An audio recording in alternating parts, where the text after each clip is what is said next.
I'm recording. Hey, welcome back to another episode of Collector's Quest. I'm Tyler, and Johnny's here, and we just started recording. Yeah. So, okay, I just want to go over what you just said with me before we got on the air officially here.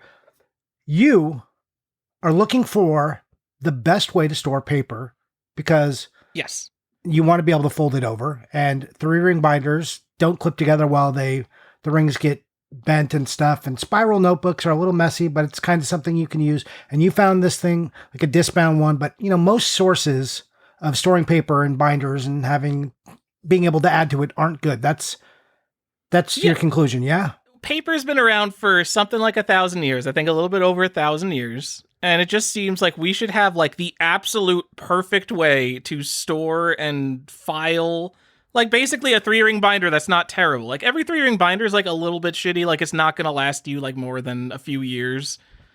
And I realize they're cheap to replace, but it's just like, why isn't there like the perfect one that doesn't have any problems? I don't understand why we haven't solved this problem. If stationary, like now, we're not going to solve it now because who uses paper anymore? But it seems like sometime in the past 1,000 years, we should have come up with the perfect 3-ring binder type deal.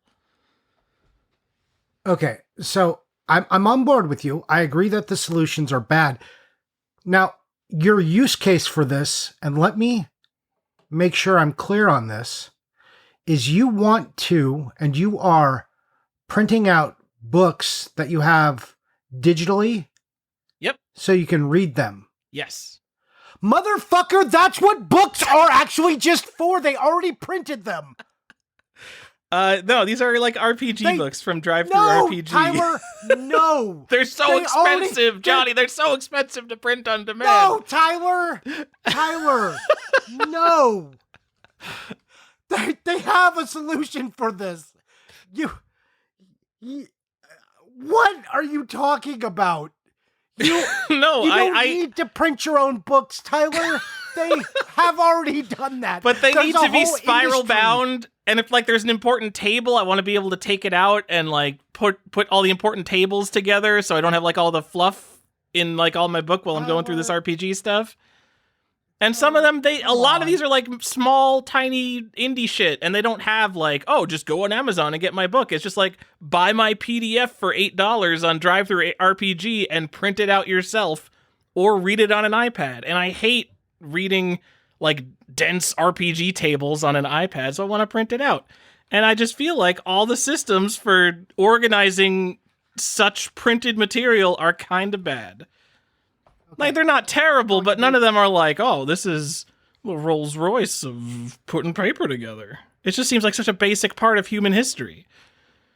You're going into a bit of a different use case now, but when you first told me, you're like, so I can read them. So I could read them. I mean, I want to read them. I got to read them before I know which pages to pull out. Tyler, you maniac. What is wrong with you?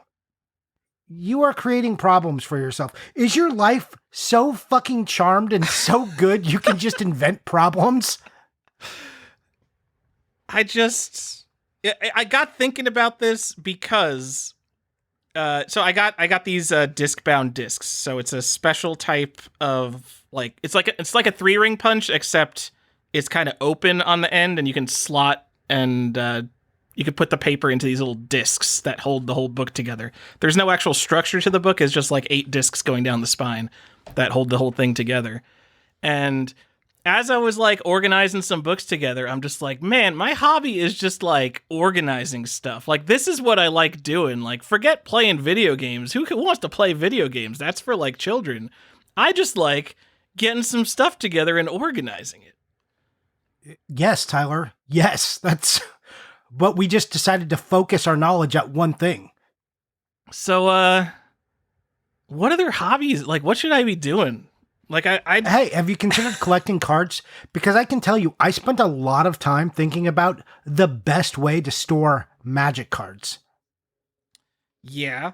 And you see, now I would be thinking, like, if I got into collecting Magic, like the same way I was when I was like 17 years old, but now I have like money, I would buy like one of those commercial card sorters. Like, come home from the draft, throw the cards onto like the card sorter. It does whatever it does. I don't know how those things work, but I imagine that's a very good life if you have one of those. Yeah, I'm not gonna lie to you. I've looked at them, and I've tried to convince my buddy who owns the shop. I'm like, I will invest in this with you. You can monetize it at the shop, but I want to be able to use it whenever I want. And he hasn't bit yet. I mean, it has to be such a niche use case that only like card shops are buying. Like, how much could those possibly cost? They must be thousands of dollars. They're like 10,000. Yeah, to sort some freaking Magic cards. Like, it makes sense if you are selling a lot of cards, but like if you're just pulling out the $30 cards and selling them individually, it does not make a lot of sense. Yeah, I mean, he is. But the other problem with it is now that they reprint all Magic cards, it's like anything that, like, most cards are just trash. So if you got a bunch of old cards lying around that are like 2008 or so above, they're probably reprinting it at some point if it's ever necessary. So just throw all that trash away, and then just if you need something from there, just go buy it. Or only keep a play set of it and then move on with your life. But most Magic cards, as you know, are just trash. They are. But you need little sorters so you can sort all the trash into one pile and throw it out. Oh yeah, I mean, I would still like to have all of my trash color sorted and alphabetical. This is the hobby, Johnny. We like video games because they come in all different shapes and sizes, and you put all the NES boxes next to each other. It's like, ooh, those all kind of go together. And ooh, all these like CD cases, these my PlayStation games, these all go together. Isn't this nice? Everything has its spot. Yeah. What do you think? We've done whole episodes on the best way to organize your games. Here's some tips to make your collection look better. Why? Because we spend an inordinate amount of time thinking about it. Every little thing I buy, we've talked about the best effing boxes to put things in and are deeply satisfied when we find exactly the right ones. I gotta say, I mean, I'm going on my third tangent here, but like Ada did buy some small organization boxes and they weren't really useful boxes, and I saw them and I'm just like looking at them in disgust. Like, these aren't really useful boxes. Why are these in my house? Ugh. Really useful boxes, really useful. But there's room for other boxes. It just depends on your use case. I have like 5 boxes that are like, these are my go-to boxes for everything. I just spent money on shoe boxes, like, for shoe storage, and the way I agonized over which shoebox to buy, Tyler, way too much energy spent on this. I mean, that is the way we are. What do you mean? You agonize over a shoebox? What do you... Yeah, so, how many different kinds of shoeboxes can there be? Why do you need a shoebox?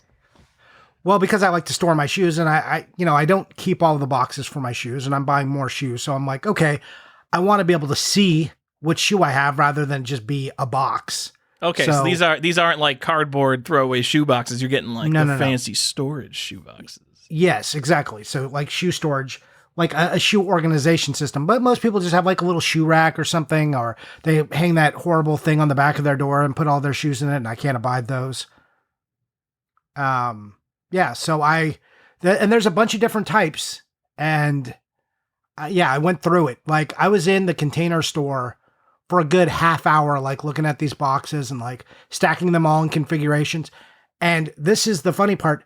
The lady saw me, like, cause they're all open and they're like available and you can like stack them. And the lady who works there, she comes by and she's like, is everything okay? I'm like, yeah, I'm just seeing which configuration is best. I'm like, I'm in the Container Store. Okay. If this isn't for me to do this, like, I am your people. Okay. Like, I'm your customer type. Like, obviously, you can see what I'm doing. I'm like stacking them 4 high, 3 high, 4 wide, these 2 boxes next to each other. Is there any configuration which works together? Because no one box was the perfect solution.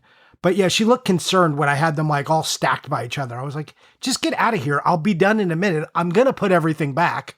Like, clearly, I like things where they're supposed to go. You can see by what I'm doing. She's working in retail. I'm sure she has plenty of people who come there, stack some stuff on the floor, and just like leave it. So I'm sure, but she was just like, But yeah, no, obviously, I'm not one of those people. I don't understand people who just take stuff, leave it places, leave trash around. It's a real pet peeve for me. Hey guys, don't be antisocial.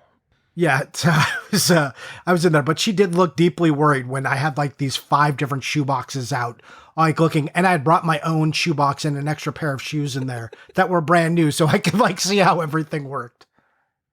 People are like learning about this podcast now, like, oh, I could see why these guys are the way they are. Yeah, yeah. The- yes. Tyler, Johnny. I did settle on some boxes, and it's not the perfect solution, but it's one I like. I'll send you Johnny. a picture. We need to go on to video games.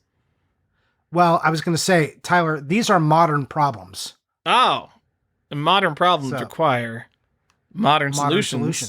Yeah. which would be don't collect new video games. Is that what we're talking about? I don't know. No, we're talking about how I'm a hater. You are a hater. You could be a hater sometimes, Oh, absolutely. but a lot of time, if you put all the video game systems you could possibly collect at the bottom of the list for me, would probably be like the newest Xboxes, followed by like the Switch. Because I'm a hater, Johnny. I don't like You are a hater. everything the Established. Switch stands for. Mostly, I hate the Joy-Con. I think the Joy-Cons are such dog shit. But you don't have to use a Joy-Con. I know you don't have to use a Joy-Con, but like that kills the whole point of the Switch being a handheld. You gotta, and then it's just like what is it? A lower spec PS5. That's not really what it is. It's got more games than PS4, that. but whatever. And Johnny, I want to do an episode on my thoughts on modern games and why I always bring up like, oh, it's the Switch version. Oh, it's a re-release. I don't want to collect a Switch game. Oh, why are you guys wasting all your money on limited run games? Why aren't you going and buying some NES games like a real collector would? That was facetious, by the way. I will tell you, I was talking to a guy, and he's much younger, and he's like, "Oh yeah, he was like, I was listening to your podcast. I was like, oh, okay, cool. He's like, all right. He's like, so you said something though in like the last episode. He's like, you kind of said like the Xbox 360 is modern. He's like, I had never thought of the Xbox 360 as a modern console. I think of it as a retro console. Well, all right, we're old, one. I know. And I hard blinked at him for like 2 minutes. I'm like, I understand where you're coming from. I'm like, but I think what we mean is the modern convention of video games is established at the 360 being the break point, because the delineation isn't that great. And there's this new wave happening now with the most modern consoles that is not the same as that. But I said, in essence, the type of games we have now and the way media is produced was invented around that time. He was like, oh, okay. Yeah, for me, it's mostly a game design thing. But I mean, with Xbox 360, there's so much stuff that makes it a clear break point. Like after the Xbox 360, which is like such a clear break point in video game history, like what's the next break point for the modern era, if there is one? It's going to be when there's no physical drives. When there's no more physical media, that seems like the next clear break point to me. But I don't think there's there's no before and after 2005 that we've had since 2005. No, we haven't, nothing, graphics haven't pushed far enough. Nothing, VR didn't become the thing. So yeah, I think the death of physical media will be the thing. I mean, yeah. And I mean, that's normal for like a medium to not change that drastically that quickly. Like the modern age of comics has been going on since like 1990. I don't know when they have it going on, but, there's only so much that things like radically change like that. Yeah. I think it's the 2000s for comics, isn't it? Like there was after the 90s, after all the variant covers and bullshit. It depends if you divide it up into like 4 ages or 9 ages, like comics. Comics are kind of weird because video games, we always have the division based on console generation, which is kind of like the Wikipedia terminology for it. And then comics, some people divide it up into gold, silver, bronze, modern, and some people will have like a copper age in there, and some people will put like a dark age in there. Just I don't know. We never have no one ever divides video games into 4 different eras. We always divide it up like much more granularly than that. And I think it's because it's a new medium and people are so used to thinking like, wow, this 10 years compared to this 10 years, everything changed. Like the 80s compared to the 90s it's a huge difference. Yeah, I agree. And I dislike it. and you know I dislike the terminology that we use. I hate when people are like, "Oh, the 8th generation of consoles." I'm just like, when people start quoting that, I'm just like, you haven't thought enough about this. You think you know something, and I can't talk to you. I don't think if that's like how you're going to delineate things, I just don't think I have anything to say to you. We had a whole episode on this, Johnny. Something a long time called ago, like the meaning of the word retro or something, or like dividing video game generations up into different things. With our pal Excitebike Games. Haven't talked to Eric in a while, but yeah.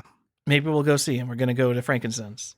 Here's the clickbait title, Johnny. 20 reasons modern collecting sucks, and 10 reasons I guess it's okay if we're going to do the whole BuzzFeed thing. Because I don't want to do 100% hate, or else people will tune out and think that, we're just the worst people ever. So we got to tease them and say, like, don't worry, we're going to talk about why it's good at the end.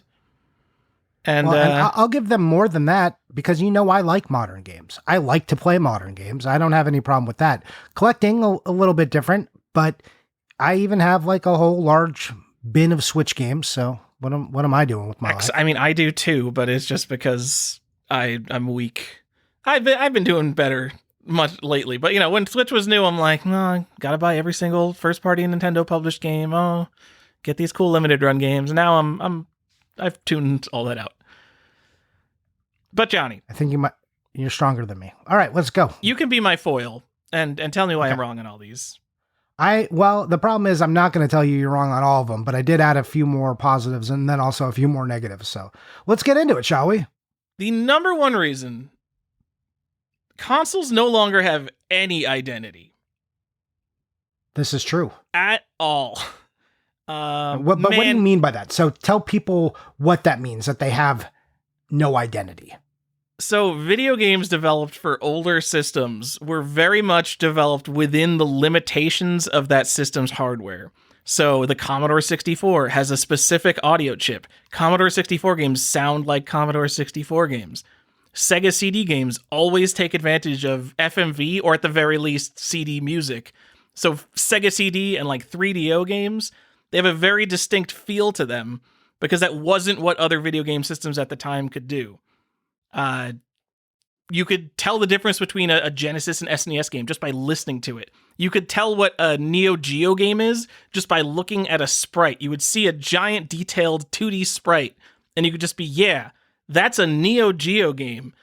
And same with Genesis versus Super Nintendo, like the Genesis and its bigger sprites, the different color palette. Yeah, exactly. And that like SNES games have that Mode 7. It has a certain look to the 3D effects in that. That PlayStation games look like sharp and grainy a lot of the time, where N64 games look kind of blurry and bubbly a lot of the time. It's just a thing in the hardware that they did, or it's down to different limitations in the console hardware. And there are no more limitations in console hardware. The closest thing we have to an identity is that like the Nintendo Switch is like this cool dual console. Like it's got this weird thing going on. Which, yeah, that is a thing. I very much agree with that. I don't know how much it affects the games, certainly compared to older games. I think there's an even bigger delineation now that the delineation, I mean, it's a smaller delineation, but it's like the bigger factor for me. And like, I know a lot of people who decide what system they're going to play a game on, because if all systems are basically just computers, right? That's what we're saying. Everything is basically just a computer. The controller now is like your main deciding point. It's the controller, or it's like, oh, my best friends have PlayStation, or my best friends have Xbox. No one has best friends who have Xbox, let's be real. Or you play alone, so you have a Switch because you're lonely. I don't know. Maybe people are really into Switch Online. I don't know. I've never had any friend who was like, hey, you want to get on Switch Online? Hey, Tyler, after this, you want to get on Switch Online with me? I absolutely Just kidding. I don't even subscribe to that. I don't even have a Nintendo account. Yeah. All right.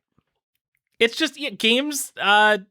It's not like this isn't a conspiracy. This isn't like we all got together and the big businesses were like, oh, wouldn't it be great if just everything was a big gray mass and everything was the same? Video games are just too expensive now to have real exclusives. Like if Grand Theft Auto 6 like could not be a PlayStation exclusive because that game is going to cost $1 billion. And it's just too easy to port it because they're all different computers. Whereas you used to have different teams working on different versions of the same game. And the perfect example, like Aladdin between SNES and Genesis, those aren't even like the same genre almost. The Genesis one is Pirates of Dark Water, not the same genre between Genesis and Super Nintendo. I didn't even know that one, but I was trying to pick with examples where people might have feasibly played both of them. Batman, Adventures of Batman.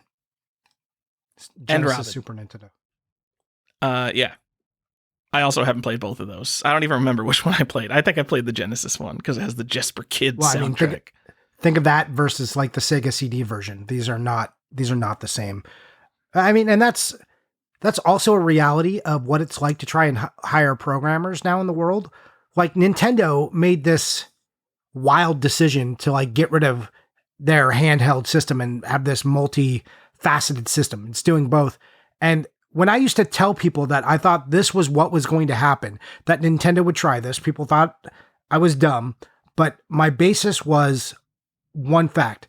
There's not enough good programmers. There's not enough people to keep churning out and wasting a Mario title, splitting it up between two systems. It's just a resource bottleneck. Okay. Especially when you're Nintendo and you don't have like, they didn't have all the third-party publishers on their side anymore, and their system was a little bit different. They really needed to consolidate and get as many Nintendo titles out as possible, and you couldn't divide that over two consoles. It just wasn't a winning proposition. Yeah, Johnny. I mean, that's it for consoles don't have an identity. I think that started around. I think maybe it started with the 360, but there was still a bunch of PS3 and all that exclusives. It's whatever the Xbox One and everything is where everything really was like really just a computer. Oh yeah, it's been more and more that way. It's all samesies. It's all turtles all the way down now. But you said something else, which in that conversation, which is another one of our key points, and that games are. There's no exclusives, right? Like games are too expensive for there to be exclusives.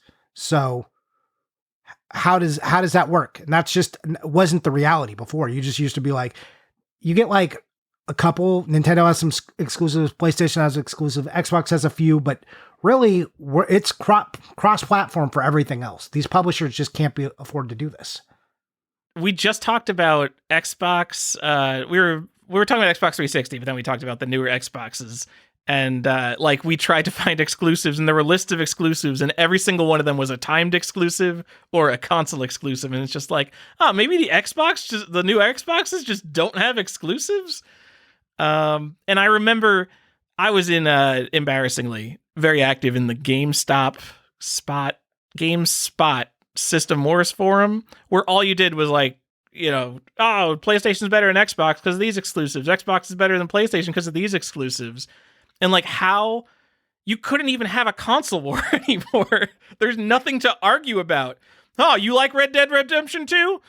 Oh, I like Red Dead Redemption 2. Like, Oh, you want to crossplay with me? It's got crossplay available. Let's go. You want to compare the fucking screenshots? You see like these screenshot comparisons, like, oh, here's the Xbox version, the PlayStation version, and the PC version. Oh, and here's like the PS4 Pro version and the PS4 version, so you know how much better it looks. It's like 5 identical screenshots. It's like, what? Does this really matter? My favorite is those videos and the guys like going hard on those, talking to you about, oh, this one's so much warmer and you can see the colors. And I'm just like, my guys, you are trying really hard to make content, but this is all pretty samesies. If you weren't playing this side by side, you wouldn't even think about it. And for me, Exactly. like if it's like 30 FPS for 60 FPS, like yes, I'm immediately noticing like, oh, this game sucks. It's 30 FPS. But if it's just like two identically performing games and one has map reflections, I don't know graphics terms, but like I'm just not going to notice. Games have too many graphics also. More games need to look like PS1 games. They're just nice and easy on the eyes. Don't have too many graphics. Love them. It's true. So, all right, I put a note here. I think, so just because a game isn't exclusive, I don't think that means it's not worth collecting. I want to make sure that's clear. Like I brought up Red Dead Redemption 2. If you like Red Dead Redemption 2, if you played that game for 100 hours, Yeah, go own a copy of Red Dead Redemption 2. If it's one of your favorite games, like, go buy multiple versions of it. Say, like, oh, here's every port of Red Dead Redemption 2. Here's my little Red Dead Redemption 2 collection. But because a game like that costs $11 billion to make, they're always incredibly common. And one of the fun parts of collecting older systems is, like, there's all these really high-quality games that the average person hasn't heard of. And, like, everyone listening to this podcast has heard of it. But, like, Gimmick, Little Samson, Crusader of Senti. These are all super well-regarded games that, like, you wouldn't know about unless you really dived into a set. And I don't know. I don't want to say hidden gems are dead, but, like, by nature, like, a hidden gem it doesn't have to be exclusive, but it makes it a lot more interesting where it's like, oh, here's this little game that was only released on Super Nintendo and, like, nobody knows it exists. Because once it's on multiple platforms, like, it kind of by nature has a wider distribution and it's less hidden. I don't know. It's just something I was thinking about. No, I agree with that as a point. And I wrote this as a point somewhere else. But there is no more middle ground in games. So, and we can use this as a shared point. But because everything is either very expensive or an indie game, that middle ground where hidden gems used to be found, like where publishers could take chance and just kind of do whatever they wanted, you know, it wasn't that big of a financial burden on them to make some middle ground game. Not everything had to be a AAA title. But now it's AAA, or it's just some guy making games like an indie game for, like, their live system. That's it. Yeah. And I mean, the middle is lost. I'm probably going to be saying that PC is the greatest thing ever to exist a lot in this episode, but, like, all of those hidden gem indie games, if they're not on consoles and PC, they're all on PC. I mean, the vast majority of indie developers are starting out putting out games on, like, Steam, or, like, just itch, just, like, into the ether, basically. It takes more money to get something onto a console.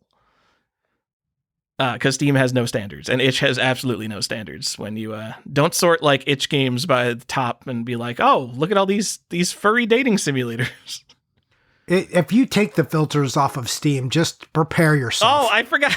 You guys, yes, off topic, but yes, you guys told me that Steam's, like, their store page when you first log in is, like, filtered, and I found out how to turn off the filter. And it's like, what? It was like 10 games, and, like, 7 of them were, like, absolute brain rot smut. It was just like, go over neighbor's house and have sex with her, the game. Like, all stuff like that. Just ridiculous. Yeah, it should shock no one, but disappoint everyone that this is exactly what the top... AAA games would love these kind of sales numbers. It's ridiculous. All right, Johnny, you can't collect the full set anymore. Besides, I'm not saying that you can't collect the full set. I know you guys are out there and you have 2,000 Nintendo Switch games. But there are in the realm of 1,000 NES games that people care about in America. When you consider, you know, the licensed set, the unlicensed set, the weird stuff on the edge, some homebrew, it's like 1,000 games. Maybe there's a little bit more. I don't know. 1,000 seems good. I mean, 677 licensed, and then all the other stuff that's come out after. Yeah, and, you know, we don't even need to count, like, modern games, because there are digital-only NES games, technically. But there's, like, a finite number. If you only go up through, like, the 90s, there's a finite number of NES games. Whereas on the Nintendo Switch, I'm sorry, it's just the easiest example. It's the NES of the modern era. Before you go, the NES is a big set, too. Like, let's be clear. That's like a moderate to large set. Nintendo Switch is going to have games that are only on the eShop. It's going to have free-to-play games that just don't have any physical version. Even if they do have a physical version, like, what is that? Like, is this a gift card? Does this matter? Is this like a point card that I bought at the Target gift card rack? Is this collectible? There's live service games, which means, you know, month to month, the game changes over time. So while you can own a physical representation of that, you can never own the actual experience of what that game was. Like, I mean, World of Warcraft's a bad example because they relaunched the classic servers. But World of Warcraft, a game that evolved month to month over the course of decades into something completely different. Same with, like, Fortnite, which I don't really understand how Fortnite works.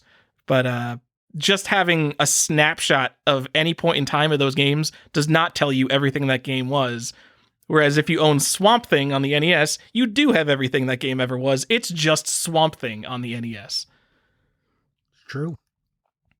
And we got things like DLC Code in a Box releases now.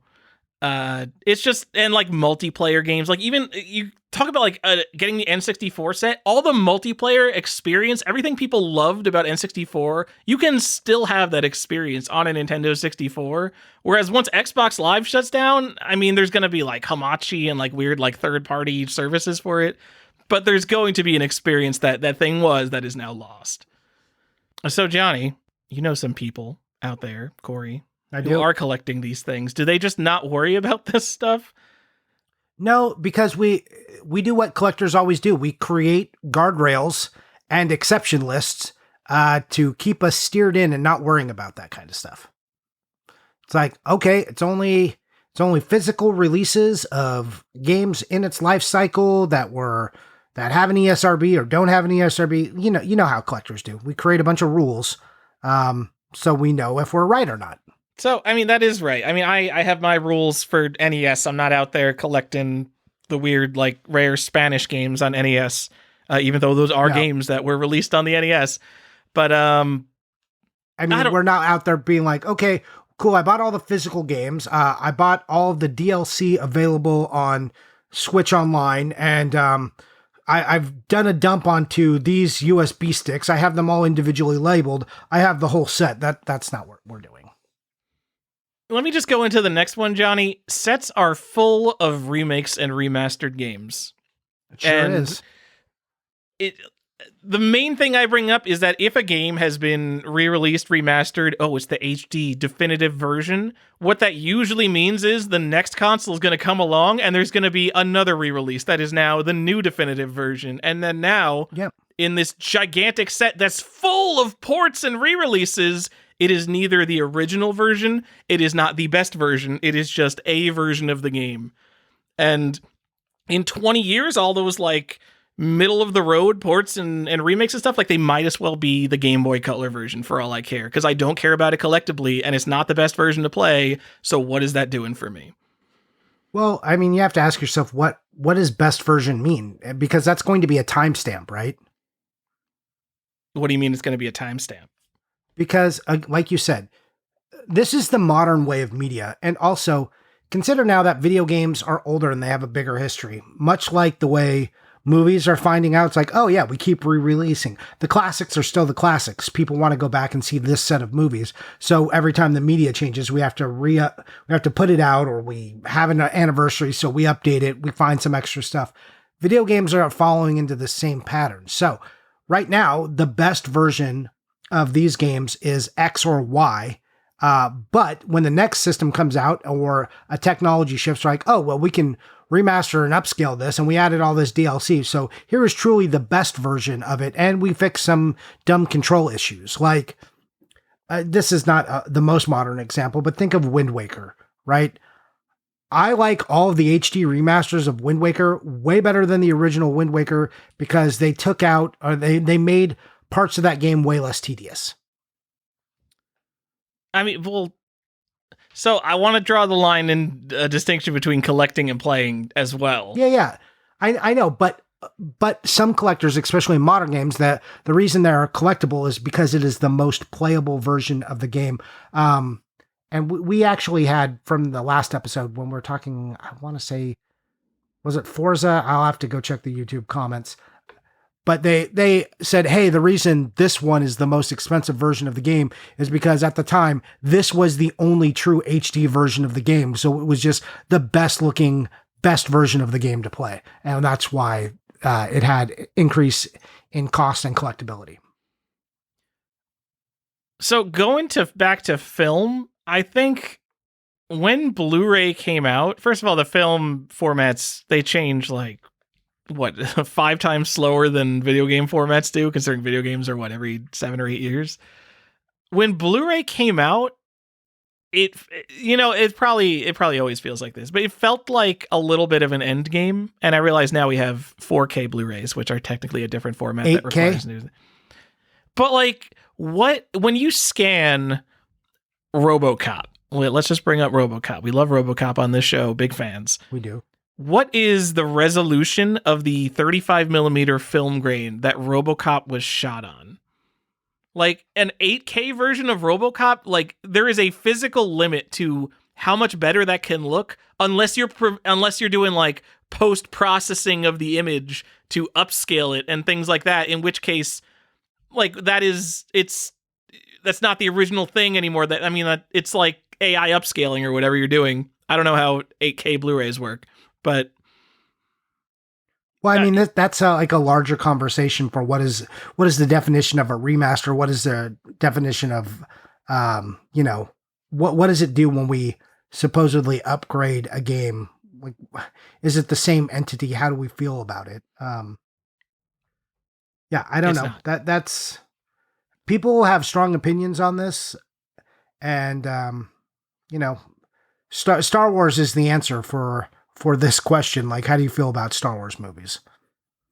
We'll kind of define how you should feel about this as a process. I guess I'm pretty extreme with all of my opinions and take everything to like, oh, everything goes back to stick and rock. Those are the original games. But like in my world, like almost no home video is something I would want to collect because I know the original thing are these giant 35 millimeter film reel cans. Like to own a movie is like one movie takes up a significant amount of space and they're pretty rare and they're pretty expensive. If I collected movies, I would collect 35 millimeter film trailers, which are relatively small and somewhat available. I don't know. It feels like I have a real piece of the thing. The real thing was the thing shown in theaters, and this is like the VHS version. It's like, here's this bullshit that you people at home can have. We cropped it to 4:3. We don't give a shit. Just consume this movie. Well, that's gonna be true for some movies, but a lot of movies were like, especially lower budget horror movies, were filmed on tape. They're not like 35 millimeter reels. It was like the video cam revolution for movies, and when movies were suddenly being filmed for $15,000-$20,000 in the 80s. And that's why that stuff's the more collectible, more interesting stuff, though. Yeah. Like the stuff that's only on VHS. Like if it like Blade Runner or whatever, like I can't get excited over any version of Blade Runner. Kind of the same way I can't get excited over any of the million Super Mario Brothers re-releases, like the Game Boy Advance version, the Super Mario All-Stars on the Wii. Like all that stuff is just like noise, re-released stupid bullshit. It's Blade Runner. Whereas if there's a horror movie like, oh, this movie, like 1,000 copies came out in 1983 and it was only sold in like Pennsylvania, like that's an interesting thing to me. That means that the VHS, the actual media it was sold on, was kind of an important part of it.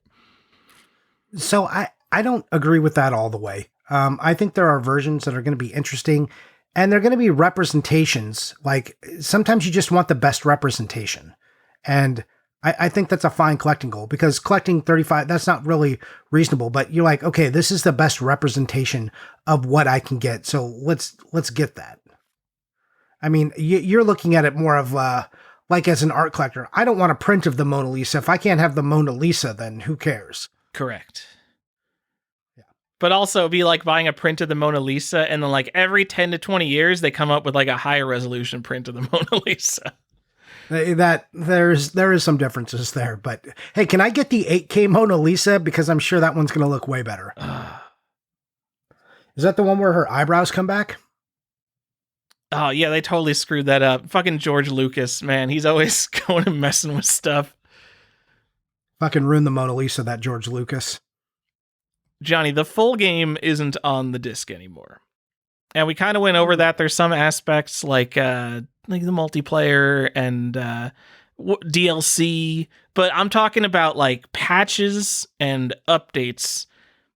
You probably wouldn't want to put an Xbox 360 game in and just play it off the disc. And that's Xbox 360, according to a listener of the show, a retro console, let alone PS4 or whatever. Can you imagine playing like a PS4 game without downloading the 5 gigabyte update that every single game has that fixes all the shit they didn't do on the disc?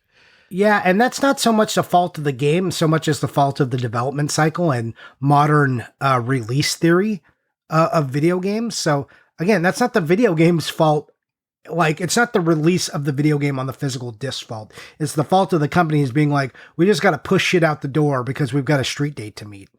And now they know they can update it later, and like no one cares that like, oh, what if this video game isn't good in 20 years? Like they don't care about that. No. So yeah, we get these incomplete games that get these day one patches or non-day one patches. We just talked about Dodonpachi Daiojo, a shooter on the Xbox 360 that was busted when it shipped. That was the game that they stole the PS2 source code and they did like a PS2 to Xbox 360 port that had all these problems, and they didn't fix it for a long time. So if you get that version of the game, which is, I mean, the arcade version is the best version of the game. It's like the only home version, I think, that's in HD. But it's busted, and once the patch servers go on offline, like, yes, you could probably find like a piracy website to sort all this shit out for you, but it just feels like the physical object I own isn't complete or as good as it could be. This stuff drives me insane. I realize, Johnny, I'm not playing 97% of my games, so what they represent is all that matters to me. I understand that. Yeah, that's a tough call. I think about PC games, Tyler, like old big box PC games where I've got these big floppy disks, right? And I know that the media is just disintegrated off of those. Do I care about that? Because the media does exist somewhere and I technically get it back on there. Like, what it becomes more important? Is it the object representation of what is supposed to be there or the digital code itself? I mean, if it's the digital code itself, you could just go emulate it, like you said. Or you could put it back in the case of a floppy disk, yeah.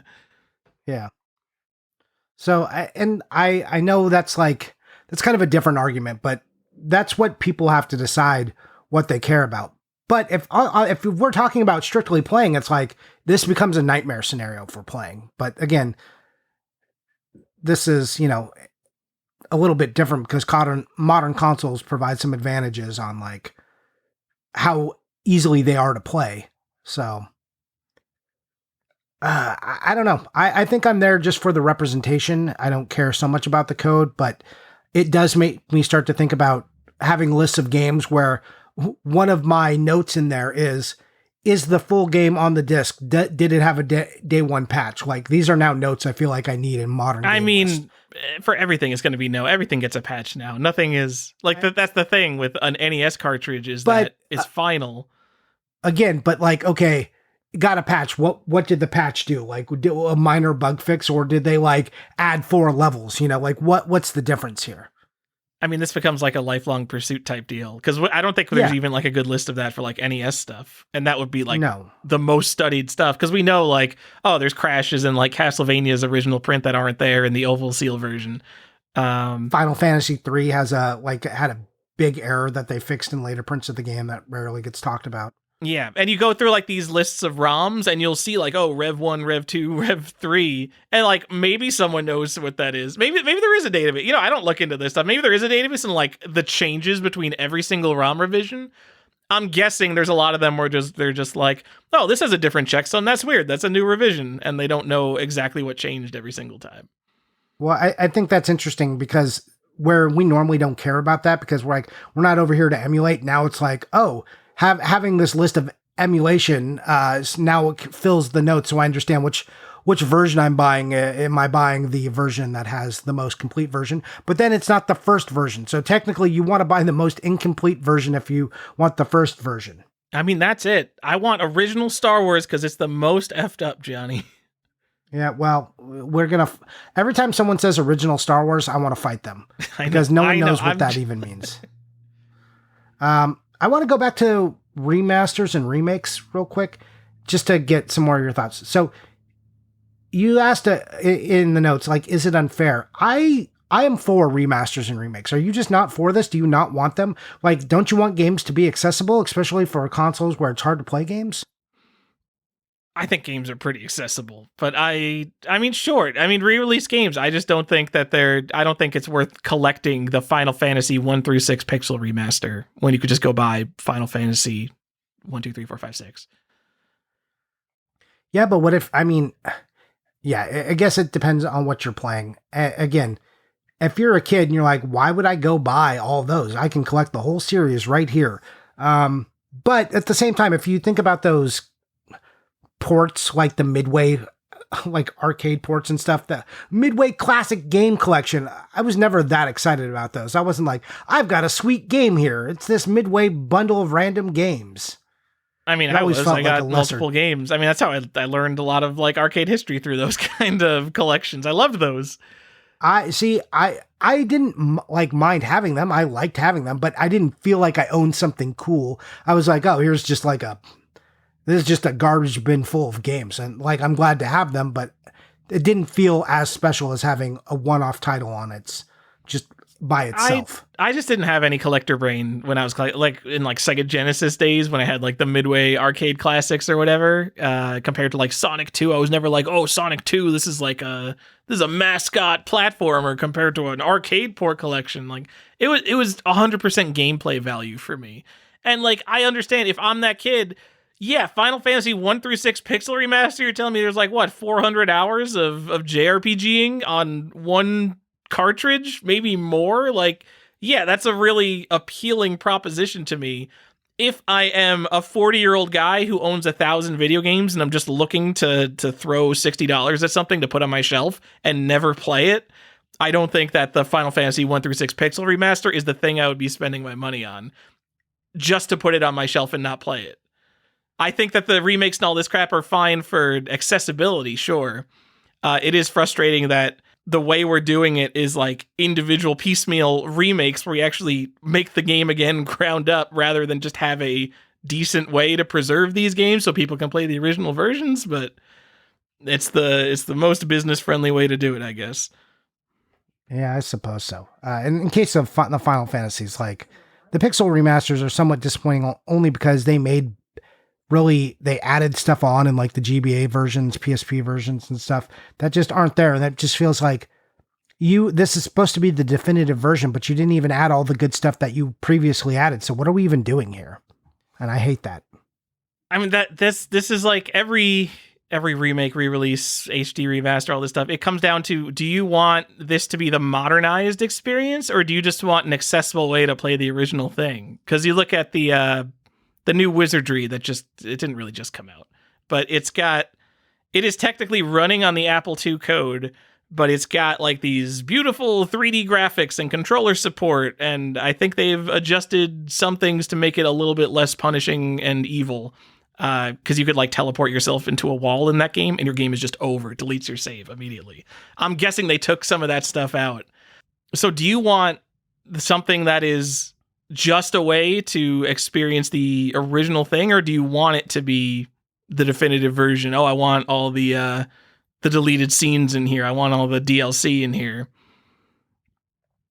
I mean, I think there's a market for both. I think that's why we see it go both ways. Usually it goes towards like definitive version with all the stuff in it. But I think also a game like Wizardry, kind of the only reason anyone would play fucking Wizardry is for the historical interest. Yeah, and for games like Wizardry, I'm for that. But games like Final Fantasy, when people want, it's just like, just make the definitive. I will pay you 6 separate times if you just remake the definitive version. Johnny, I hate to tell you, you're an old man. The only reason people are playing Final Fantasy 1 is for the historical interest. You are playing it for the nostalgia and for the childhood memories, but like everyone 10 years and younger than you is not.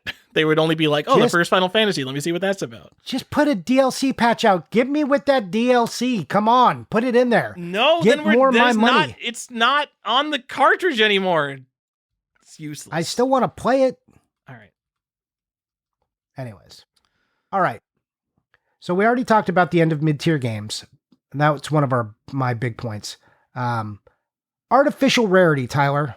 Here's something where I don't like about modern collecting, because at one point in time, video game collecting, there just became games that were rare or something happened.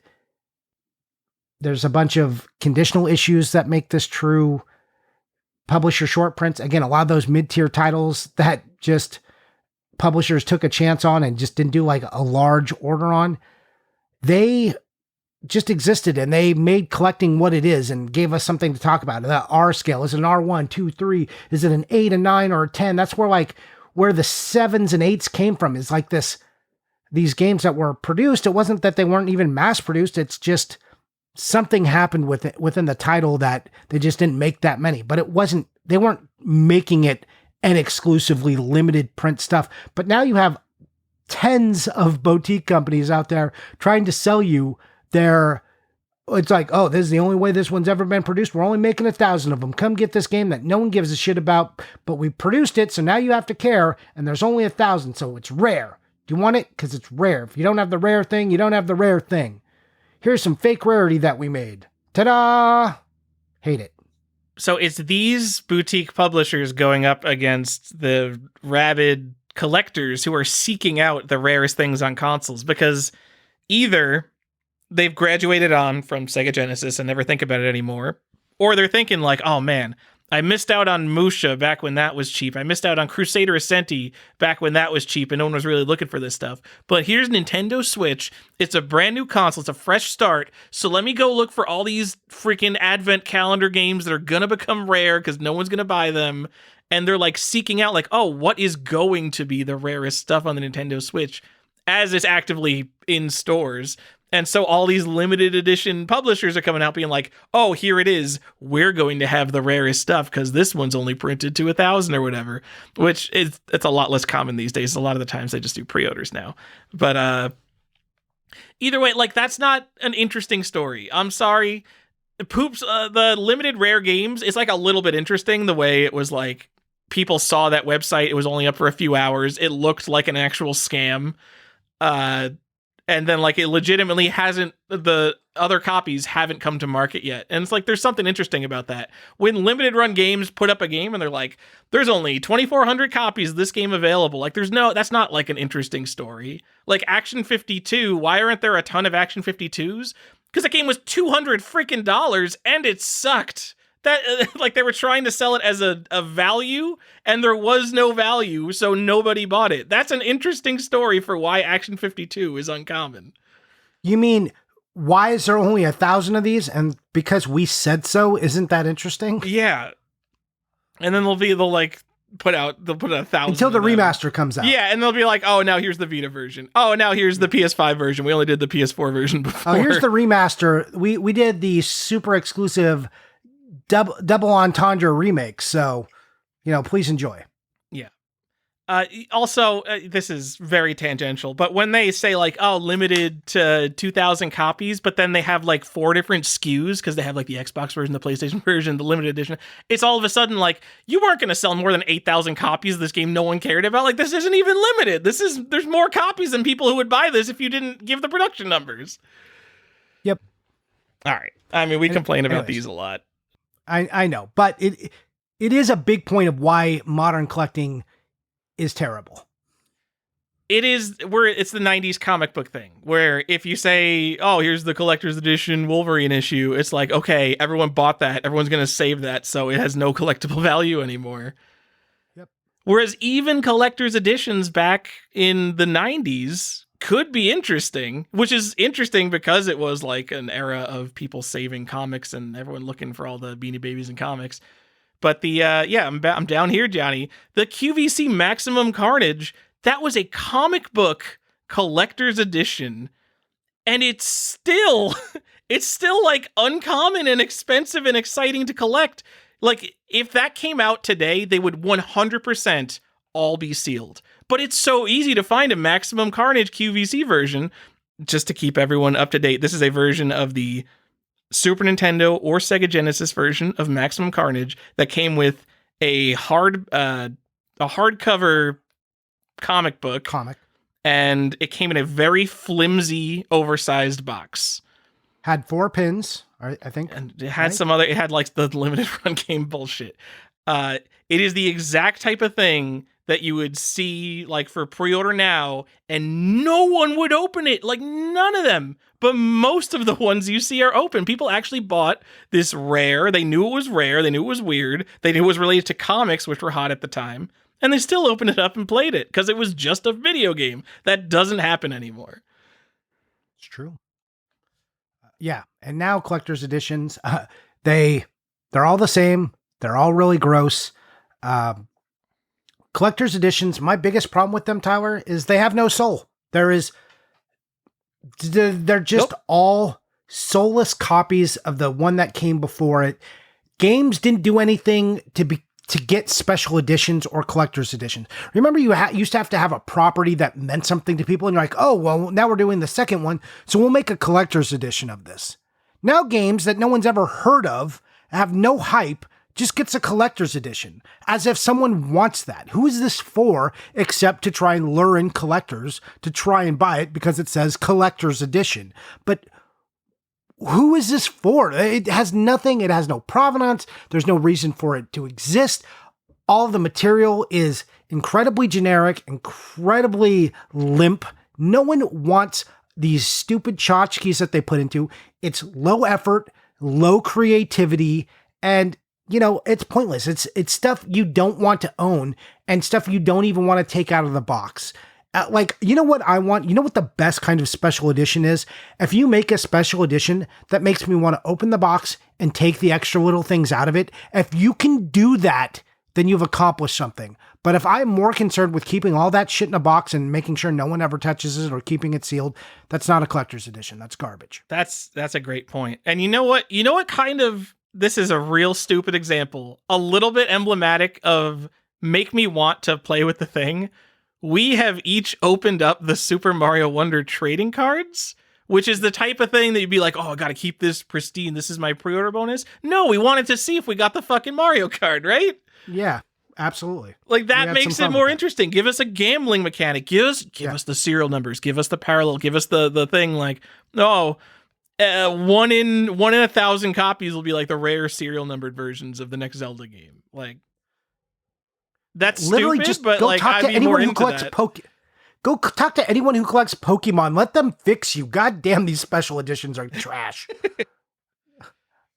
Because it's not like Pokemon. This is the wild thing about Pokemon collectors. They're not just keeping all of their shit sealed. Of course, there's that contingent. But these people are ripping all that shit open and they want to see what they can get graded, man.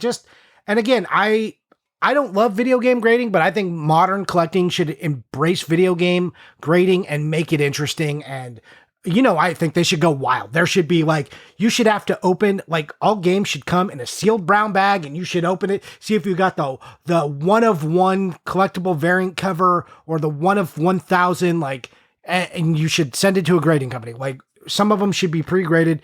Go nuts, okay? Because physical game buying is going away. So if you want to keep it around at all, you better start making us want to buy this garbage. Because right now, cool, it's a Switch game. It looks like it's in a Switch box, but I'm just buying it to check a box. But you didn't excite me at all. There's zero excitement here.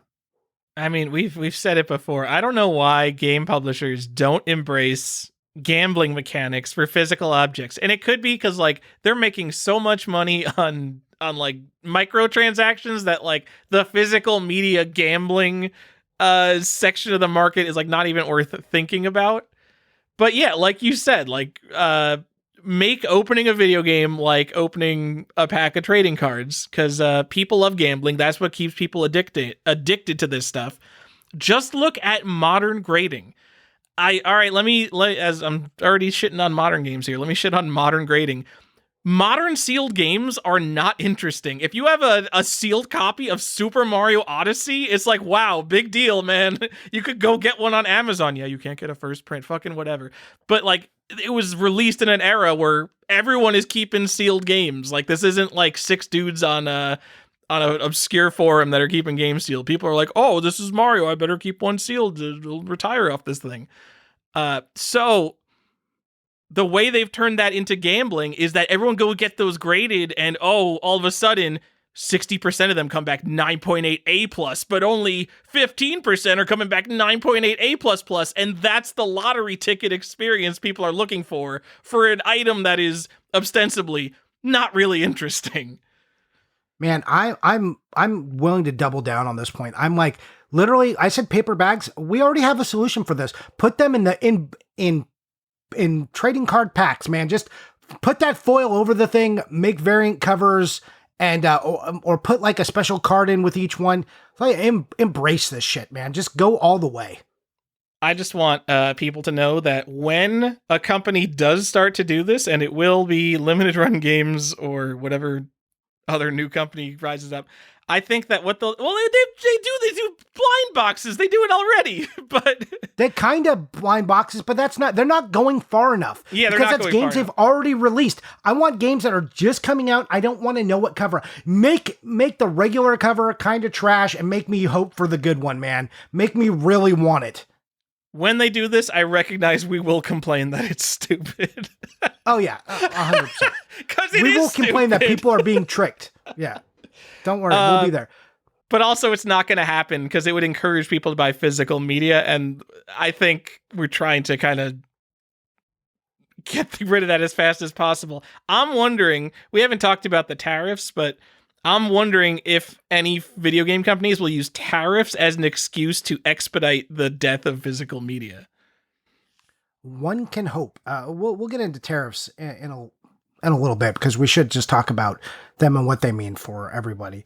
But another thing that comes up with modern games, where compared to old games, there is no, and you might see this as a bonus, but especially if you're going to grade a game or you're just not, there is no hunt for a nice, complete copy of a game. Okay. Modern games, I keep saying it, it's all the same. You open it up, it's a 9. You got a 9. Cool. Everyone got a 9. Everyone has a 9. You don't have to worry that your box is beat, your corners are beat. The 6 maps and like coupon for fruit roll-ups fell out. It's just, you don't even have a manual. Like, you're not worried about anything. It's just a shitty, well-protected plastic clamshell with a disc or a small card in it. You're not worried about anything. There is no more conditional rarity. There is no more components. There's no seeing what components are even different. The experience is bleak. They've made games very not exciting in a physical form. I think that's definitely true. And I think there is something to like, even like just any DVD era game. I mean, any DVD era game is kind of easy to find nice, but even like you get into like the GameCube, Xbox 360 era, GameStop alone has obliterated so many of those cases. So many of them have like dents and those yellow stickers that are hard to get off, or when you remove them, it stretches the plastic a little bit. That like it's not challenging to find a really nice near mint Xbox 360 game, but it is more challenging than finding a near mint Switch game because there's absolutely nothing to a Switch game. It's the case in the cart. Yep. Yeah, it's very boring. I mean, if you just want the game, you feel good that your collection's all going to look like pretty good. But part of the appeal and like where some of the value in old games come from is like, oh man, this thing is so clean. When people talk about their Switch games, are like, this game is so clean, man. Like, look at it. It's sick, bro. It's sick. Look how clean this is. It's like, of course it's clean. It's fucking brand new, man. And it's made in an era where everything's going to look brand new because everybody's like, I should keep these collector's items in pristine condition. Like, it's not interesting. It's just, okay, yeah, that's not, like, that's also a bonus point for collecting modern games, is all your shit will always be nice. I get that. But at the same time, the idea and the value of, like, having the nice one, all that goes away. We all have the same thing. I mean, I think there's definitely something to being out at a game show or you're just browsing eBay. And if I come across like a 9.5 out of 10 Harley's Humongous Adventure for the Super Nintendo, I stop and I'm like, damn, look at this thing. This thing's a survivor. Oh my God, I need to bid on this. Whereas like that's not, I mean, obviously that's not something that will ever happen with a DVD game. There's something really special about cardboard boxes being actual garbage. Like, I think the vast majority of people who had a Super Nintendo box threw it out. So the fact that any of them exist at all is a miracle, let alone in mint condition. that makes any game special. Harley's Humongous Adventure, if you find that in mint condition, that's a special game. You will get like a rush of adrenaline when you see it, like, oh my god, I gotta get this before someone realizes there's a mint game sitting in front of me for a game no one cares about, but it's just so interesting to have a box that has survived that long. It's true. And part of this point is, like I mentioned, but one of our points here is there are no more manuals or inserts really in games. So again, that plainness. And as you were mentioning here in your last point, games aren't really disposable like they used to be. Everybody knows that you need to keep this. Your mom isn't throwing away these cases. Everyone has some understanding that these have become a collector's item. So, it's like Star Wars figures or baseball cards and old comics of the day. They weren't collector's items, so that's how they became collector's items. And this isn't, I think there's more than just video games became collectible, as everything became collectible and had a certain amount of value to it. And that thing that did that was eBay and Facebook Marketplace. Because once eBay exists and everyone could just instantly look up the price of anything, anyone could go and sell anything, whether it's on eBay or Facebook.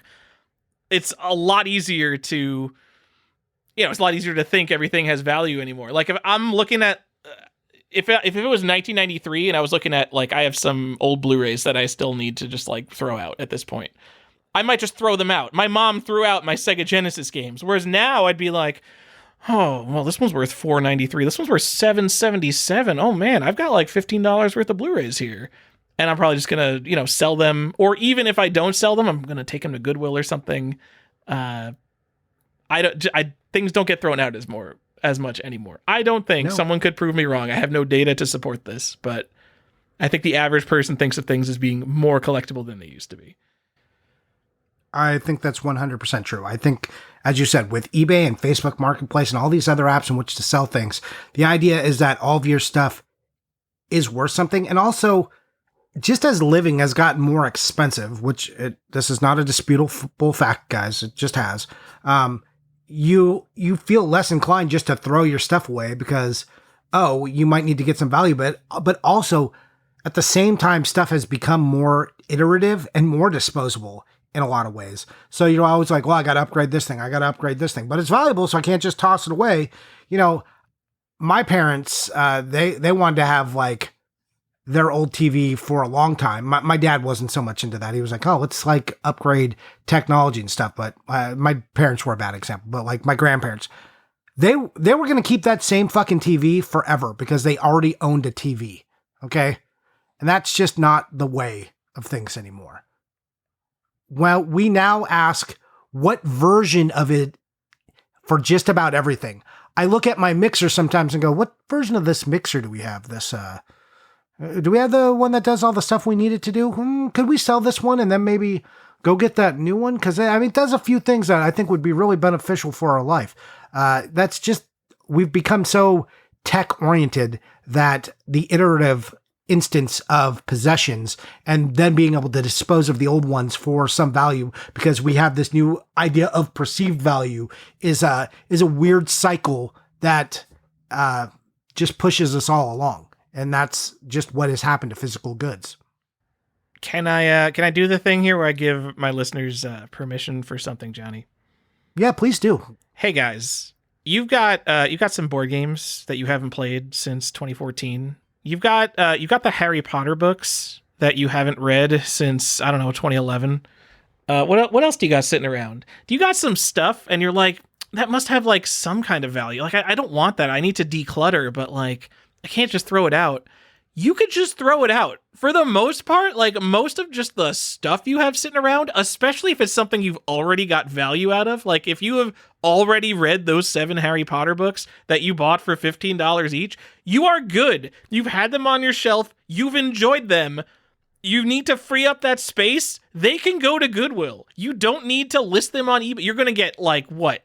A couple bucks each on eBay, and it's going to be like, oh, you got to ship them. You got to deal with buyers being stupid. You got to run to the post office for a few bucks. You don't have to deal with that because I'm telling you, it's not just the Harry Potter books. You've got that old stationery drawer. You've got like 70 unused notebooks that you've never written in, but you're like, oh, but I bought it. You could just get rid of that. You know what? Some of the stuff we bought and we used and we got our enjoyment out of it. Some of it we bought and it's been sitting around for 10 years. And you know what? It turns out it's just been sitting around for 10 years and we don't need it anymore. And you're not had the financial hardship of buying those notebooks 10 years ago. You have already forgotten about it. They are bringing you more stress in your life just sitting around doing nothing. Just get rid of them. You don't need to get any value out of it. A week after they're gone, you won't even remember that you had them and you won't feel bad about it. Just get rid of all, send it all to Goodwill or just throw it out. It is okay. You have permission. You don't need to own it. It's okay. Guess what? You don't need to get that value. You did it. It's already gone. The money is already spent. That part of your life is over now. Move on. If it's like an individual thing worth over $100, sure. But if it's a board game, you're telling me, oh, you bought this board game for $60? Great. On the used market, it's worth like $30 and like $16 of that is going to be shipping. And it's like, how much of this is really worth going through the effort of listing it on eBay and trying to undercut everyone else? And that's why I've got a stack of board games right now and Legos sitting on my dining room waiting to go to my friend's house because he is my friend that I dumped my old shit on. Because then it's like, out of my house. That guy's like, this guy's such a fucking dummy. He doesn't understand the collector's market. He thinks that no one wants this. This board game was $60, but it hasn't been reprinted in 16 years. And now it's $700. This fucking dummy. Oh my God, dude, I'm making so much money off of Tyler. It's so funny. It's actually a game it's the game and like 7 expansions, and 2 of the expansions are worth like $100. So I took those 2 and I'm giving him the rest, like the shitty ones. Nice. Not the shit. And now he's going to be like, I got to go get these expansions. And he just told you, you would have been like, oh, $50, man. Let's go. All right, here we go. All right, another conversation. Don't buy board game expansions. What are you doing? You have to play a board game like 10 times before you see everything and need like expansions. You got to find different strategies and evaluate them. How many board games have you played 10 times? You don't, because you're a board game person. You want to play a new fucking game every time. Don't buy the expansions. You don't need them. Let me ask you, you got 12 board games? What the fuck are you doing trying to buy a board game expansion? Go play your other games, God damn it! Get out of here. You need that expansion? Unless that's your favorite game, which you're trying to go deep and hard on, which you aren't, okay? Yeah, I can hear the one guy being like, actually, you don't... Fine, you guy, sit down. I get it. But the rest of us, don't do it. You know what? I have this super fancy version of Catan. I've played Catan probably, I don't know, second most, third most out of any board game I've ever played. So it's like a good quantity. You know how many times I've played Cities and Nights, Tyler? I don't. Fucking zero, Tyler. Zero? Zero. Because zero. Okay, it's cool that I've got them, but it's just like I look at all the Catan expansions now and I'm like, what is going on with how am I ever going to get there? Because it's always like different people who come over and then you're going to play it and you're like, well, I can't start them at the expansion. We got to go back to the... Just stop. Stop with the expansions. Johnny, what are we talking about? We're talking about modern video games. They're not disposable. Board games and modern video games have a lot of the same problem. Johnny? Yes, Tyler? Enthusiast communities are smaller. And I don't know how to quantify this. So I kind of put my important ones at the top, and now I'm getting into the smaller ones. I'm thinking of like, oh yeah, that is kind of a weird thing. Well, I think that's part of there's a limited shared culture, Tyler. I think these 2 points go together. Sure. It is really easy to find a group of people who want to talk about Atari games. It's called AtariAge.com. And you know what? There's Atari Facebook groups because old people hang out on Facebook. It is really easy to find someone who just wants to talk about NES games. Find any video game collector. All of them will want to talk about NES games. At least anyone who collects includes NES in their collecting things. I know some people only collect modern games. But what do you do with the PS4? That is an expansive set full of interesting games. It's got a lot of weird limited release type stuff. Are there really that many people talking about collecting specifically PS4 games somewhere? And you know what? They could be out there, and I'm an old forum man who doesn't understand the ways of social media. I'm on YouTube. That's social media that I'm on, and I never see a documentary on like the obscure history of some weird niche PS4 release and why it was the way it was. Whereas, something like that will come up for an NES game. Yeah, so I'm sure those communities exist, but there's also so many choices now that even within the PS4 community, it's going to be very fractured. What do you mean it's going to be? Oh, it's going to be fractured across like all these different things because there's not Yes. like you don't just go on Usenet. You got all these different apps and stuff. Yeah, there's, this RPG collector, this guy is very specific into this because there's so much out there. You can't just be like, oh, I just like PS4. It's too much. I just you don't have know to narrow yourself down. Who is the PS4 collector? Because like if you're a PS4 collector, you're telling me you don't care about the PS3 and the PS5. Whereas if you're an Atari 2600 collector, even if you're an Atari collector in general, like, yeah, I get it. If you're just like an old man who only cares about Atari, you're just like 60 years old, you've lived your whole life, and you've never cared about another video game. Once the NES came out, you were like, I'm out. These are complicated and stupid. And you spent your whole life caring about Atari games. I just can't imagine, like, no one is like that for PS4. No one is like that for Xbox One. No one is like that for, the original Xbox, like consoles like this. I don't know. I think that this is just a little thing I thought of. Yes, it's fractured, but I think it's easier to find your people if you're into something more specific with perhaps more personality. That's really what it comes down to. But tell me about the shared culture. Go ahead. Yeah, and I think that's part of it, right? Because everything is so fractured, there's a limited shared culture. And I brought this up to you in kind of another way when I was talking about the 80s are probably the most nostalgic era, right? 90s have a claim to make there. But because things have gotten so wide, there's so much choice, and because the algorithm is absolutely everything and feeds you your own personal experiences and like kind of makes your choices for you. And it's like, if you imagine the 1950s of television, Tyler, like everybody watched I Love Lucy. Okay. Everyone was watching this sporting event and this parade. There was 3 channels. There was no choice. Video games, you had the NES, and that weird kid had a turbo, and you heard the Genesis was coming out, and some even weirder kid had a Sega Master System. No one had a Sega Master System. Shut up.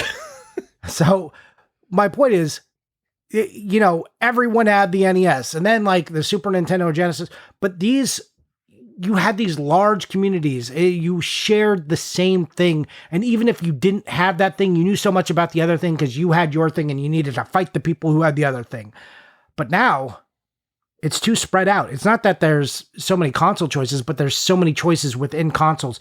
And the way we get our information, the way we get our content, all of that has become too individualized. And, again, we're cursed with choice. There's never going to be this time again in our lives where everyone just did this one thing. Everyone played this one game. Sure, there's going to be a couple AAA titles that kind of transcend that. But that's not like everything used to be that way.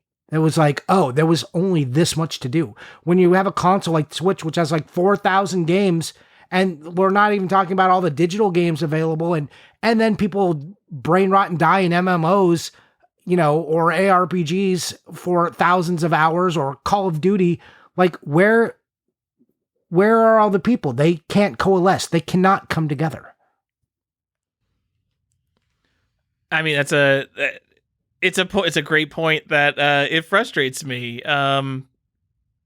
because it's so easy to talk to my friends. I don't know how much of this is just getting older, but it is 100% not just me getting older, but it's so easy to talk to my friends and all of them will be playing games that none of the other ones of us have played.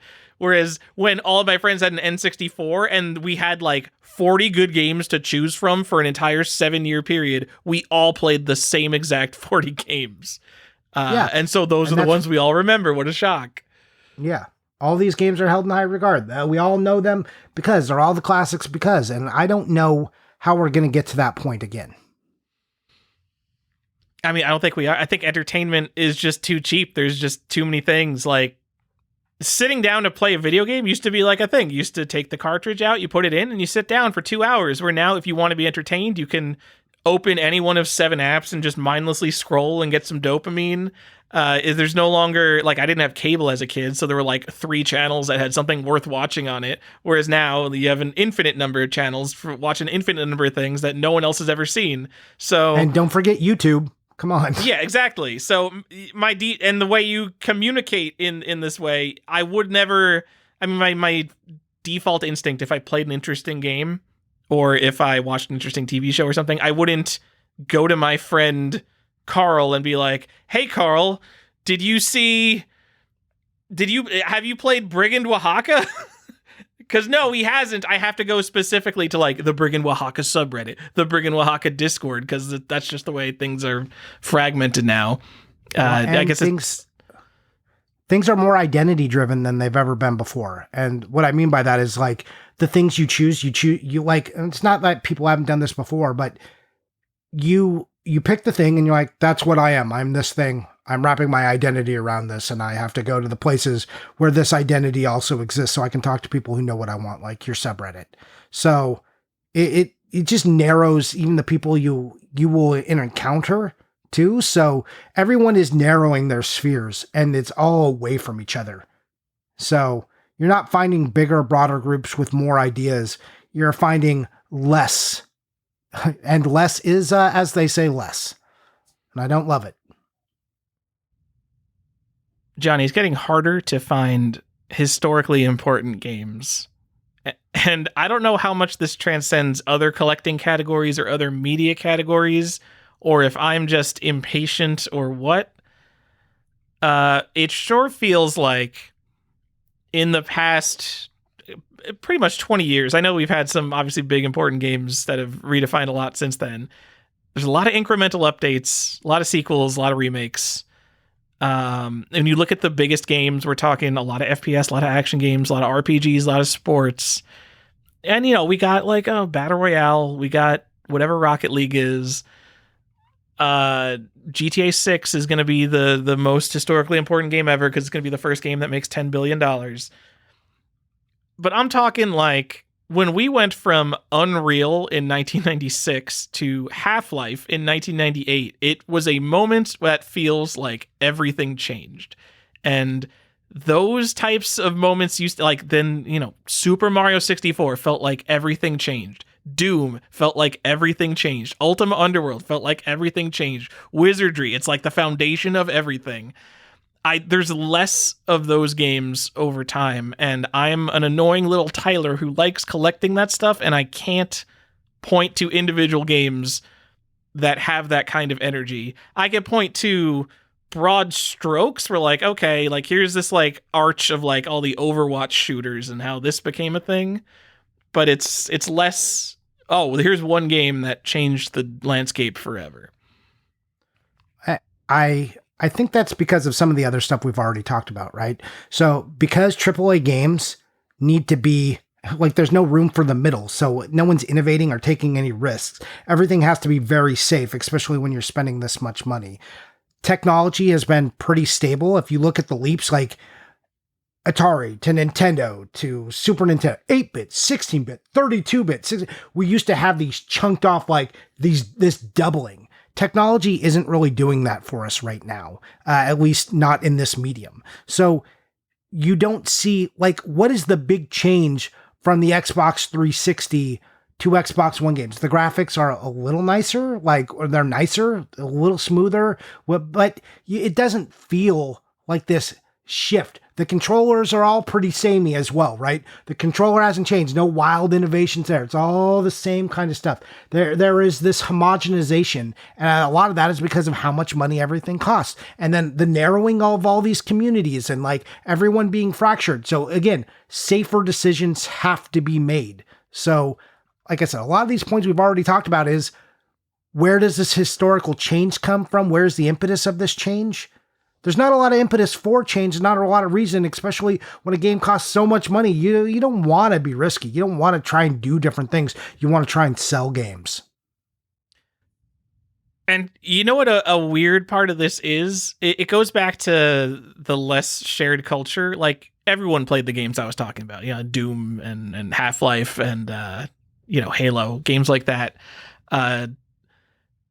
when I'm thinking about like what are some games that like were really interesting, kind of maybe created movements or did something new and interesting in a genre, and we were just talking about in the Discord, Return of the Obra and The Outer Wilds, which were two of these like really kind of big indie puzzle adventure games.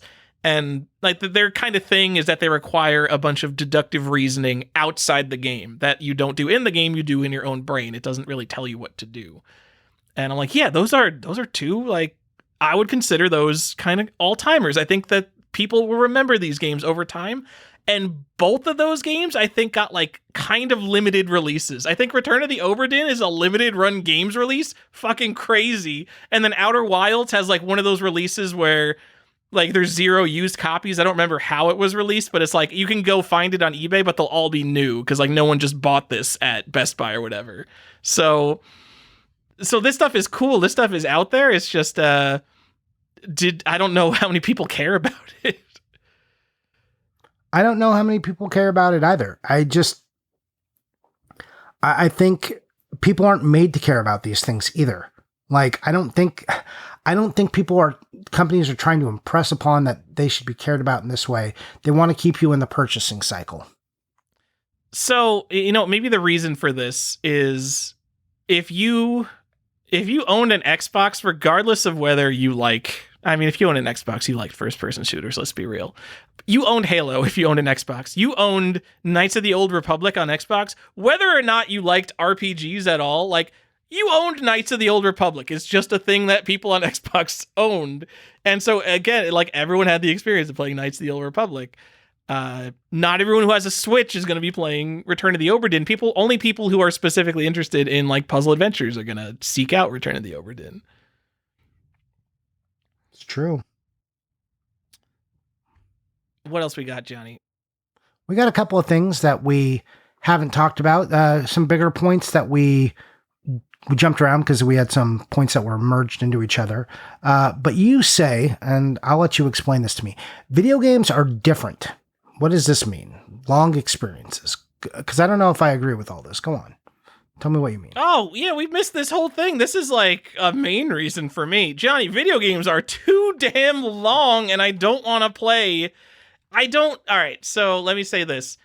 They are too long to the point where I look at the PS3 library and it just looks like a hopeless abyss of games that no one could ever possibly play. Whereas if it is your lifelong goal to play every NES game, there are multiple people who are in progress of doing that or have already done that.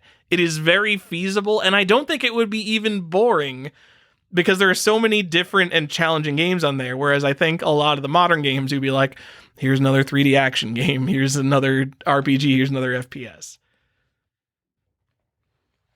But mostly it's about how freaking long games are and how if you start one, it feels like a job to beat it every single time. Yeah. So, but that's not always true because I think we're actually at a point where games kind of got shorter again. I think they got really long and then they started to get shorter again. I've seen people complain that games aren't long enough. So I think we're in this weird era. Who is complaining games aren't long enough? Let me have a conversation with you. Show me your Steam library. Show me your shelf. What do you have on your shelf? You don't have enough to play? Are you serious? Look, you got some stats. Walk me through it because look, you know me. What do I want, Tyler? I want 10 hours. Sell me a 10-hour game, 12-hour game. Like I don't have 1,000 hours. I want to feel like I completed a game. I want to feel like I got your whole experience. Like, make 3 games. Okay, if you are making a 50-hour game, cut it in half. Or make it 3 games even. Make it $40 for each one. Tell me it's going to be a trilogy. Give me a slipcase. I'm going to buy each one and put it in that slipcase. Don't start selling it until you know the whole experience is finished. I don't care, but just make me feel like I got through the game because I'm tired of feeling like I don't have time to finish games. I don't want your 40-hour game to be split up into 3 games. I want your 40-hour game to become one really good 10-hour game. Like, unless it is some kind of... there's so few games that would be better by making them 100 hours compared to, 15 hours. That's a separate issue. Games are completely bloated We need less fetch quest, less dumb stuff. Again, you bring this point up later, but man, editing, can you imagine if we let films just do whatever they wanted? Just stop it. Like, I think we have undervalued like the experience of a good story when it comes to video games. Everyone talks about when a game has a really great story, and they kind of ignore that they had to do like 40 hours of bullshit in between that 50-hour game. Like, what can we get rid of that stuff? I'm just here for the really good story. Like, show me the good puzzles, the good mechanics. I don't need a bunch of fetch quests in between. Please cut that shit out. Yeah, I hate it. People are so caught up in value when it comes to games. When in an era where like entertainment is cheaper than ever, like you don't have to buy $70 games. There's so many sales and games that just don't cost anything. Used games for $5 that have so much value. The original God of War is probably an $8 game, and everybody loves that game. It's an all-timer. You could just pop it in. You're talking about movies. I looked this up because I wanted to know. I love bringing up how movies are edited and video games are not. And it comes down to cost, because it does cost a lot to generate video game content, whereas it costs money to shoot film footage, but not as much as to generate video game content. In the 1930s, movies were 90 minutes, which is already pretty modern length of time that people would want to sit down and experience something. Then it climbed up slowly to the 1960s to about 2 hours, and then it stayed there. Because if people wanted to make a longer movie, everyone just agrees, like directors, the critics, the audience, they're just like, I don't want to sit and watch a 3.5 hour movie unless you give me a very, very good reason to, because most movies that would be 3.5 hours long would be better if you cut the most boring hour out of that movie. It never happens with video games, so you're just forced to play the worst part. And guess what? The best part of almost any video game is when it all comes together at the end. That's usually when you have all the most interesting abilities, when you have all the best story beats, and when it's the most challenging. And that's the part that you're not going to get to play because video games are too damn long. Yeah, I mean, and that comes back to the cost of games. It costs so much money to make a game. And like, once you've already made the one thing that, you know, we made texture maps for all this, you're like, well, I guess we can just keep going. Like, you know, there's just a lot of things. Like, once you make the assets of a game, you're like, well, I want to reuse all these assets because it costs so much money. And so we need to offer these people, it's $70. We got to give them value for their money. The value. The value. Fetch quests have such value. Walking across a giant open world with nothing in it and some like items littered on the floor. The value. It's pretty cool. Pretty cool, Tyler. We want that value. You don't want it? I don't. Here, hold on. What if, hear me out. What if I made your 5-hour game 46 hours? What are you going to do? You get to live in that world longer, Tyler. Is that a good answer? It's not. Okay. The thing is, if a game is good enough, I will play it again. I played Uncharted 2 so many times because that game is like 10 hours long. It's less when you're like really speeding through it.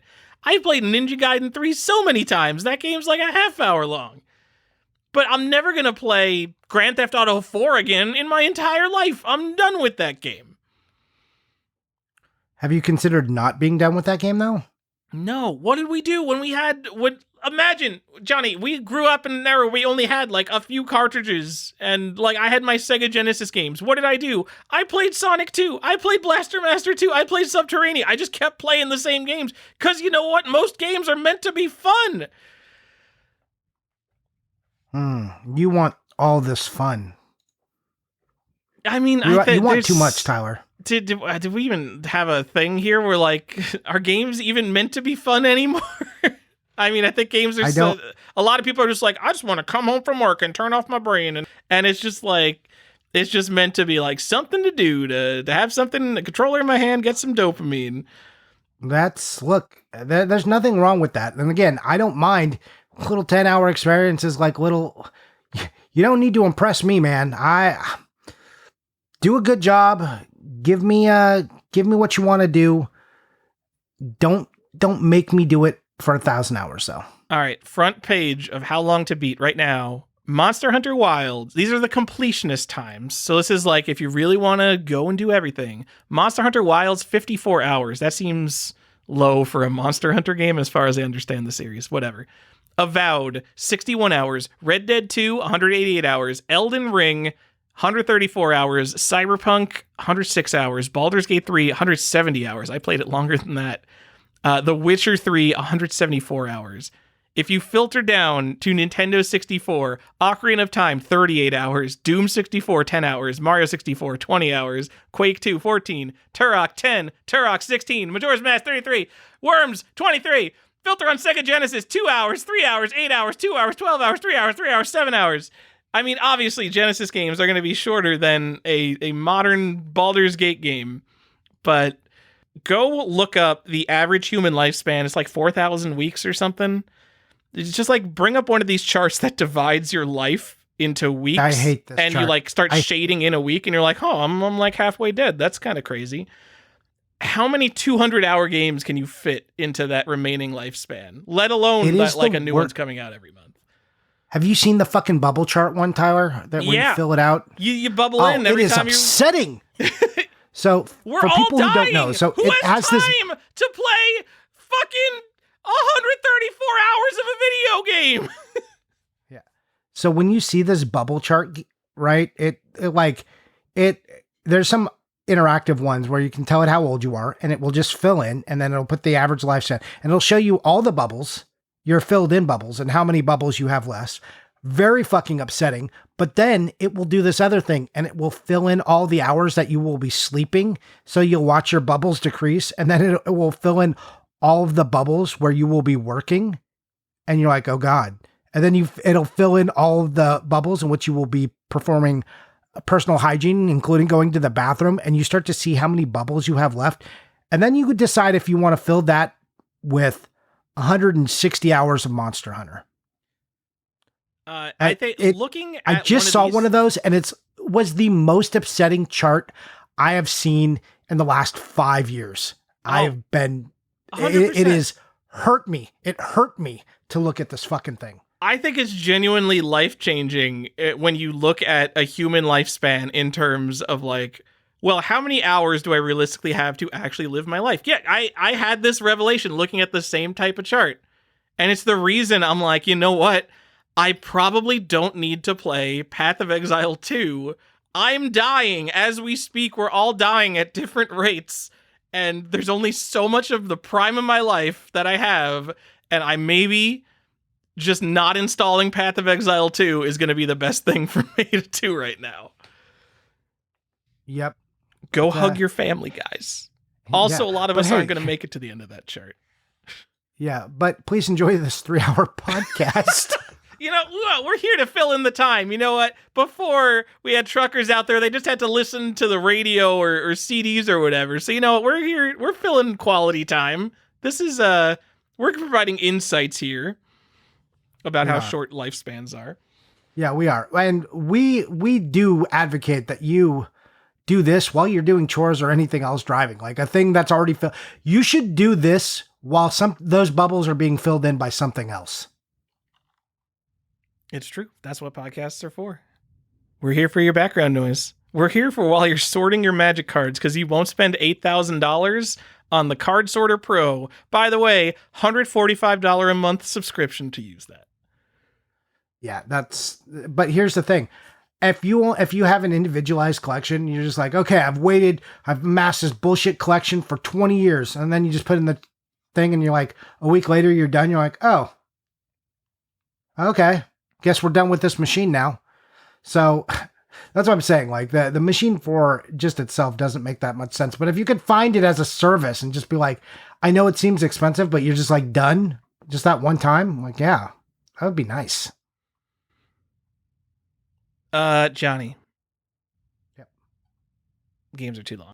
What else do we got? I was just like, this is Old Man Yells at Clouds. Johnny, too many games are based in reality. This is my last one and my least important one.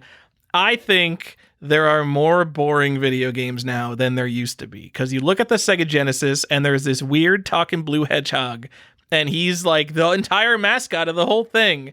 And you got Toe Jam and Earl, these cool, weird aliens, and all these crazy characters on these crazy worlds. And the average video game, this is kind of since the dawn of 3D graphics, maybe a little bit more, probably since HD graphics, is where we really like the idea of, oh, what if you're just a big brown dude in a brown, boring world where the physics are based on planet Earth and everything is real? And yes, we still have fantasy games. This isn't like the end of the world for me, but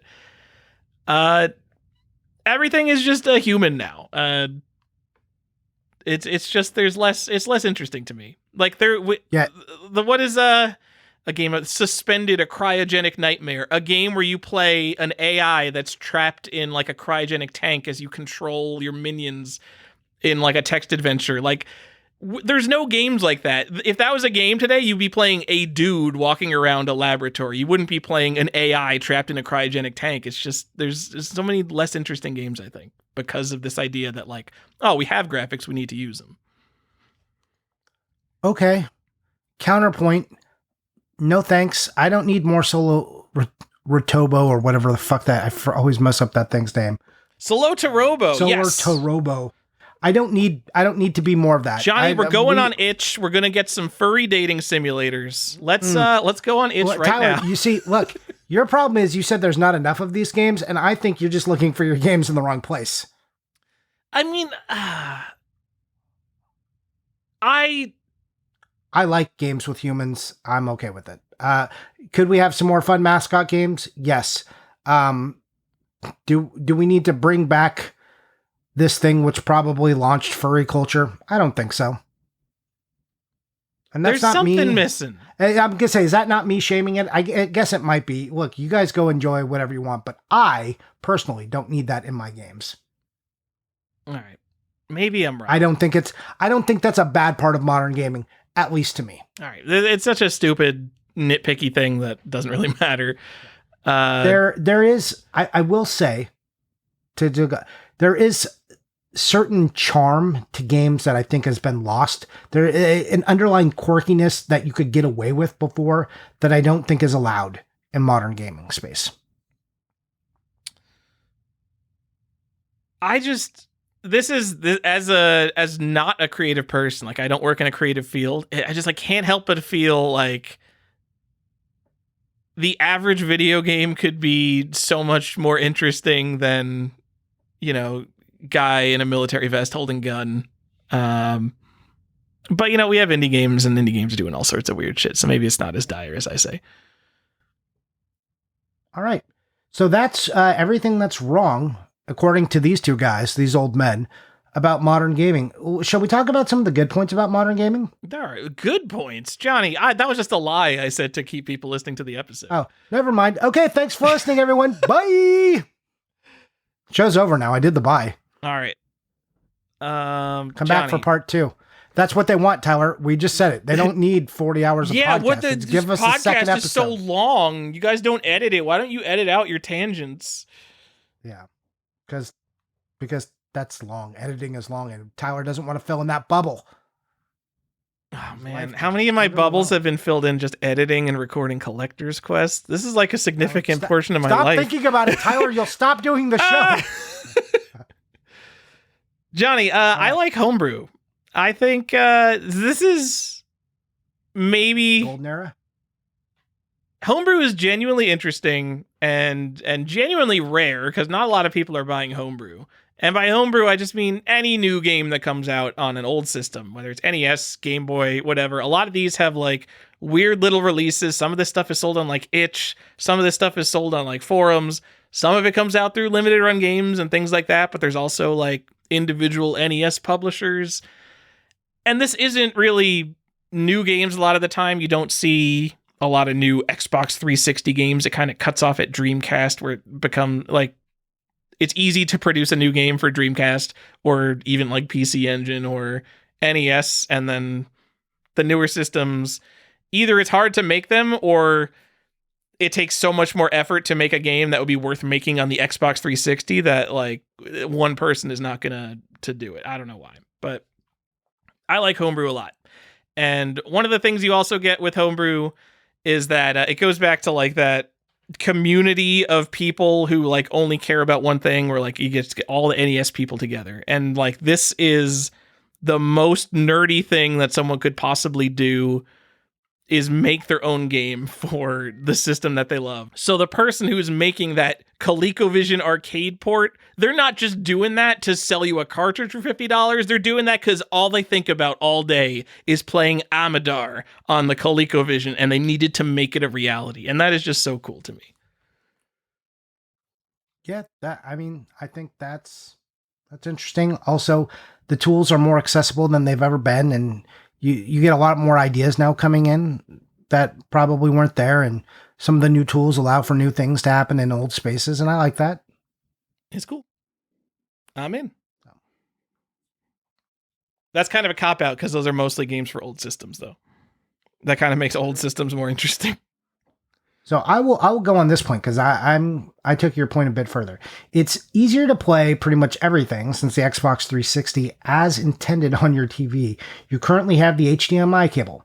So this is very interesting to me to think about cables, because the cable you have and the type of TV you had has really been a roadblock for what you can play. It limits your experience is sometimes defined by that. You're like, oh, I don't have a CRT. I don't have this. I don't have that. I've got an upscale or a Mr. this thing, retro, all the different things to make it a classic experience. But with modern games, and we're going back to like, even the PS2 can get lumped into this a little bit, but most TVs can handle modern inputs. And the HDMI cable, the HDMI cable is not going away anytime soon. So the next video game console that comes out is going to have an HDMI cable. So all these TVs for the last 20 something years are going to have this HDMI cable. So right now, the HDMI cable has been around for 20 years, Tyler. Did you know that?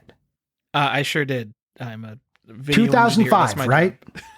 Yeah. So 2005 HDMI cables, right? So you have like coax, right? Coax and RF, like say Atari, 1977. And how far did you go with coax? Maybe Super Nintendo. So we're talking at the very end, maybe 18 years, like 1995.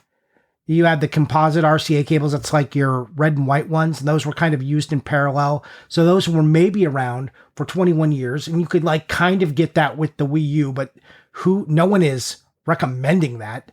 S-Video was better than those, and that was only around for like 11 years. You had component, that's your red, blue, and green cable, which is kind of a mess because you need two sound cables to go with that. So it's just a clumsier interface. The other ones had sound cables too.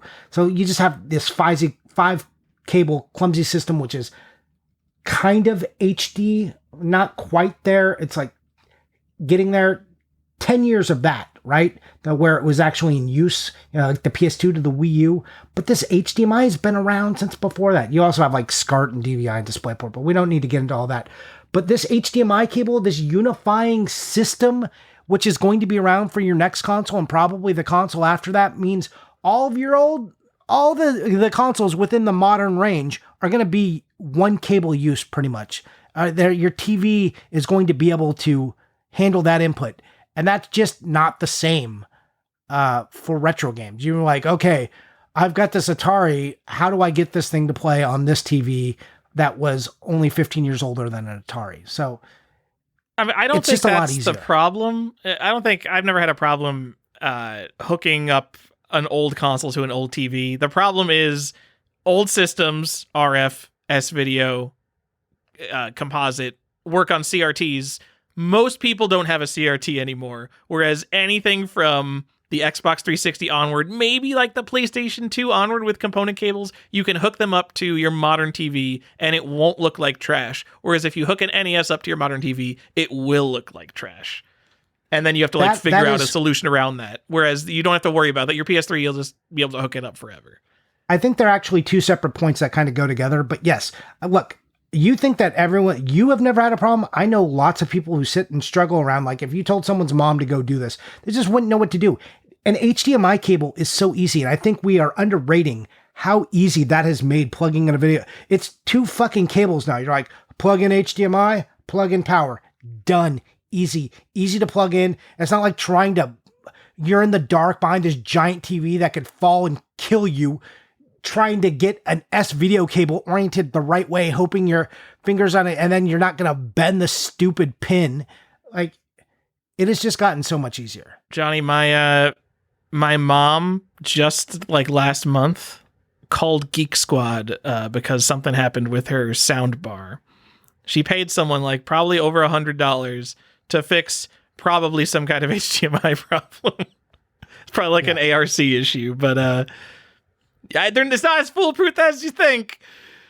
I'm not saying they're at 100%, but you don't.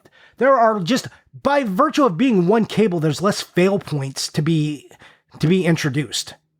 Yeah, like, what about HDMI 1.4 versus HDMI 2.0 versus HDMI 2.2? You can't have a 4K 60 hertz but those FPS. are all backwards.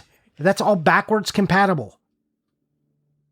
But if I'm trying to hook up my new Xbox with an old HDMI cable, I'm like, why is the resolution limited? Yeah, but your new Xbox is going to give you that new HDMI cable. If you have to go buy an HDMI cable, you're going to go buy a new HDMI cable, and that's going to go work for your 360. It's going to work for your PS3, your PS4, your PS5. That's the other thing. Like, it's just a unified standard.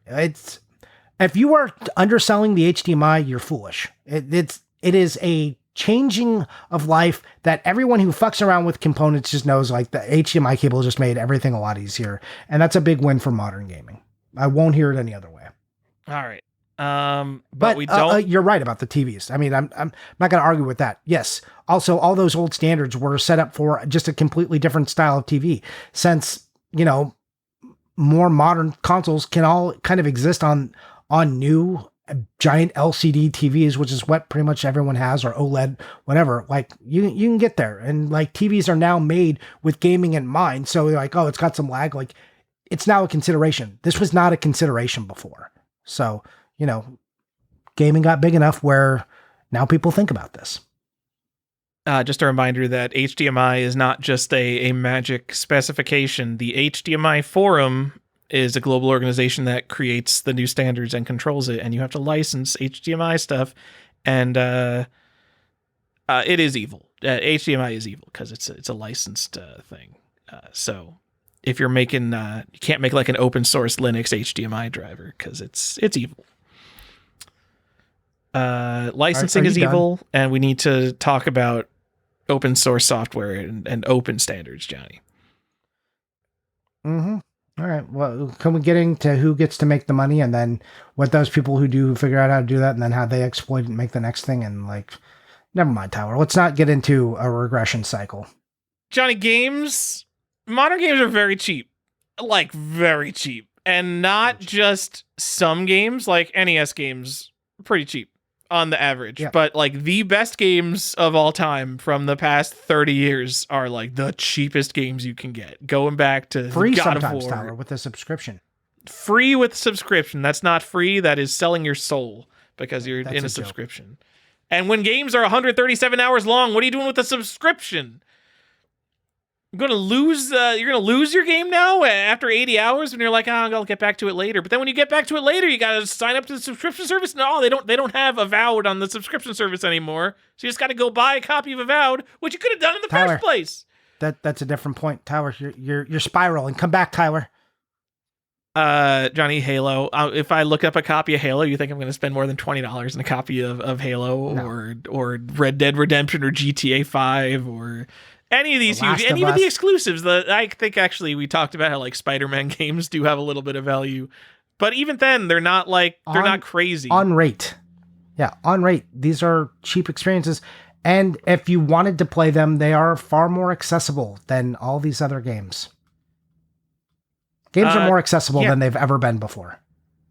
But like flip it on its head and go talk about the Super Nintendo, where but you want a copy of Super Mario World Complete in Box. You want Super Mario RPG. You want Yoshi's Island. These games are like $100 to $500 because even if they're common, the boxes aren't that common relative to everything else. It's not like the dirt cheap, every pawn shop within 50 miles of you just has like random lots of DVDs, which are Xbox games, PlayStation games, and all that. They're not just sitting around with Super Nintendo cardboard. But they have a copy of God of War. You know what? At your local Goodwill, someone may have bought all the good stuff they think they can resell, and maybe they're just like, you know what? This greatest hits copy of God of War 2 just doesn't have enough value for me to resell, and is still sitting at Goodwill. It is something you could realistically still find at Goodwill, Johnny. Yes, it is. I don't know. Don't buy stuff at Goodwill. What are you doing? If you're going to Goodwill, you are just loading up on garbage. Buy with intentionality.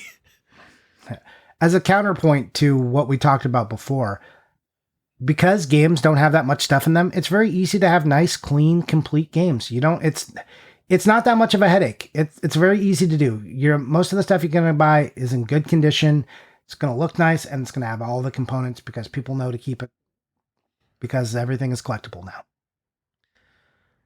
Everything is collectible. I'm just going to jump around out of order. I don't know if we put this down. No one cares about condition or variance. So if you were, and you get into the sealed game realm and there's 50 people on a Discord that you're not a part of who do care.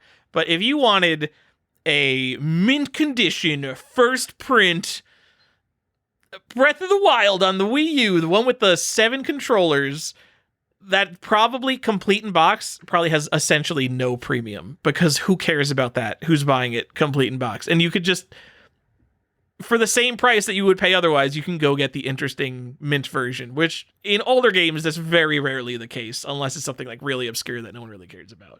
Whereas even the big games that people do care about, kind of no one cares about. Oh, I got a made in Japan Animal Crossing on GameCube. Has an $8,000 premium in the sealed market, complete in box. No one cares. You could just go get that now. That is true. Nobody cares. All right, Tyler. So let's talk about libraries. And this is, if you collect games, all these modern consoles have very, very, very varied libraries.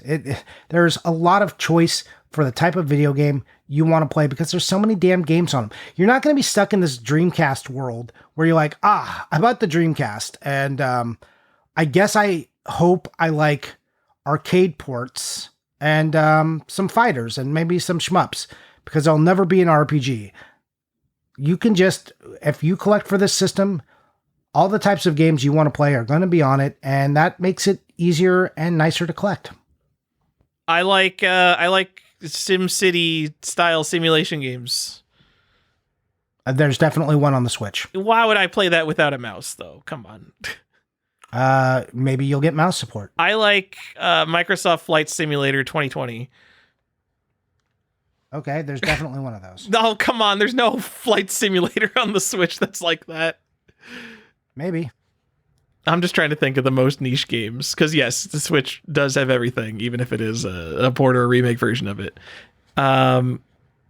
Sure, but you know what? All right, I'll just keep it as a pro. I won't argue against it too much. You're right. All right. Especially since you wrote this, pro, I don't know why you want to fight me.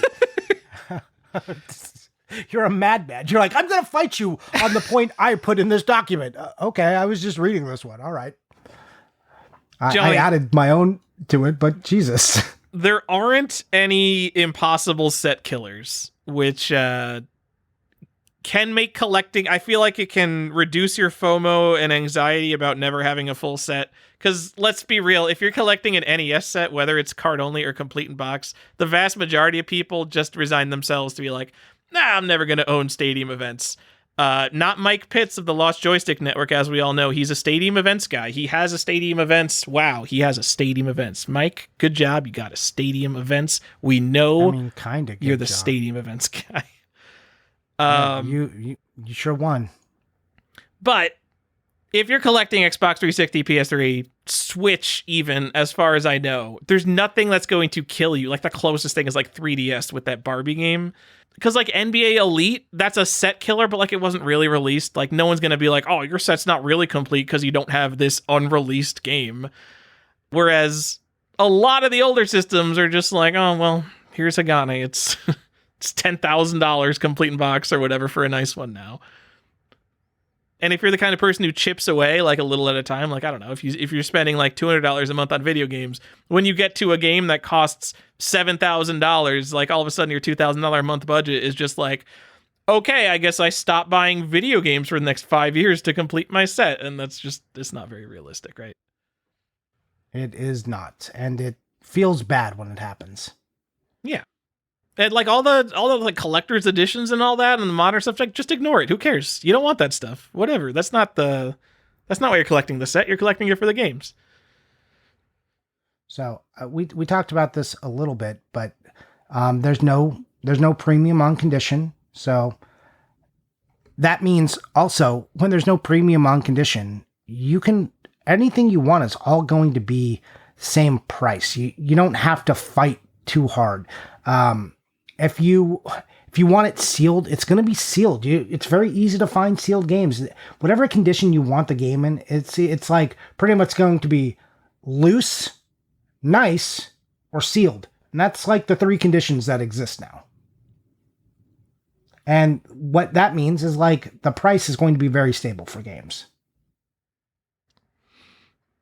I mean, the sealed market is kind of crazy, but the modern sealed market, their tastes are so specific and like in the process of still being defined. Like it's not something that's been around for 25 years where people have thought about this stuff forever. So yeah, but even in the sealed games, most of them are going to be 9s or 10s. So like if you've decided if you're a sealed collector, you already know what you're in for there. So the price on those conditions, it's not going to vary wildly. Like you're probably going to be able to find mint stuff for around the same price as you find anything, which is nice if you are very conditioned. I mean, some people really care about getting like that mint VGA 90 watt at 9.88++ type stuff. Sure, I don't understand the premiums on some of this stuff, but some people really care about getting that. Oh, I got the top of the pop Raiden Fighter Aces for the Nintendo Switch or something. We don't need to talk about the wackos who are like, I need to get that 10. If I don't have a 10, then what am I even doing? But yes, there are those collectors, but even then, there's going to be more 10s than there are on anything else. So, it's still going to be available. The availability of how you want to collect, if you collect really condition-sensitive stuff, it's available for you. It's not like, again, going to Hagan. If you want to go get a nice copy of Hagan, good fucking luck. Yeah. The average sealed modern game is a 9.6 A+, which is like near mint condition. It's great. You would be very happy owning it. That's not even the average graded cardboard box game, and those games are selected out because they only send in the nice ones to get graded, and the average is still obviously way lower than that. So maybe you can look this up. Can you tell me how many nice sealed Super Copas are available? Let's. How many have been graded? Don't just cherry pick a game for me, Johnny, right? Let's go with something like really reasonable, like Super Copa, right? Okay, International Super Soccer. Oh, okay, yeah. Deluxe. Oh, Deluxe. Oh, you're going to go a little bit easier on me with Deluxe. Yes. Here, I'm going to bring up the pop report for all 3 of those very common, I'll go easy to find games. RoboCop 3. All right. RoboCop 3. Super Copa, there's 1 sealed copy on WATA, and it's a 9.2A.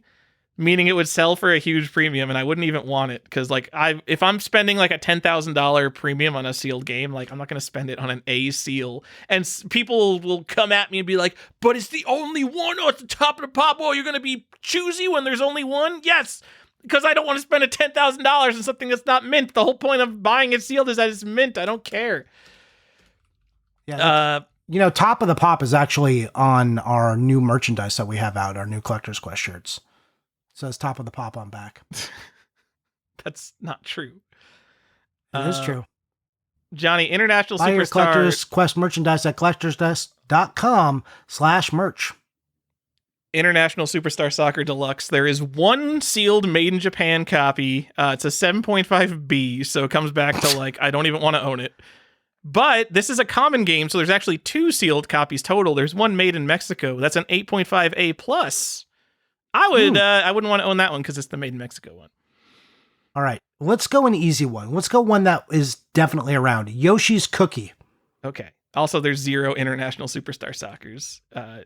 That's on WATA. I think I've seen a graded International Superstar Soccer, and I'm like, hot damn, you got the coolest shit. I think I remember Dan showing one and me being like, oh, dang. Yeah, like hot. Or maybe it was Kevin. I can't remember. It was a long time ago, though. It was like 2 years ago. See, that's the kind of like collectory stuff that like really gets me going. Like, oh my God, I couldn't even find like a mint cartridge of International Superstar Soccer. Is Yoshi's Cookie on SNES that rare? Is it? There's only 2 graded copies. The highest one is a 9.4 B+, which is garbage, and the other one is an 8.0 B+, which is also garbage. Why did you give me this weird example? Sorry, I thought Yoshi's Cookie was going to be an easy one. Wheel of Fortune, man. Everyone's got Wheel of Fortune. Oh, that's so weird. Why is that game so rare? All right. What do you do? What are you like in the pop report? Is that what you're doing? I am not. Okay, it's because people aren't sending in Wheel of Fortune. There's only one Wheel of Fortune. And there's only one Wheel of Fortune featuring Vanna White as well. Excellent. But that must be because people aren't sending in their freaking graded Wheel of Fortunes. Like, how many Vegas stakes are there? Oh my God, there's 86 Vegas stakes. Who is sending in Vegas stakes? Oh my God. What's the average grade on a Vegas stakes? This is definitely a cart. They have cart 9.88++ is the most common grade, obviously. Yeah. Oh, you know what? We should have done F-Zero. F-Zero Player's Choice has definitely got 1,000 copies. I mean, that's... Or some large number. 200. Because there's case packs. Copies. Yeah. Anyways, the point is, on modern stuff, you can get it in nice condition. You're not going to have... This fight isn't going to exist. I mean, to be very clear there, I mean, we looked up a bunch of games with like no copies available. And then when we looked up F-Zero and Vegas Stakes, we did that because we know that there are hundreds and hundreds of sealed copies of those available. Yes. Those were like the counterpoints. Those are the exceptions that prove the rule. That is not the idiom. Please don't say that. It is, because those are easy to find mint when the average SNES game is not easy to find mint at all.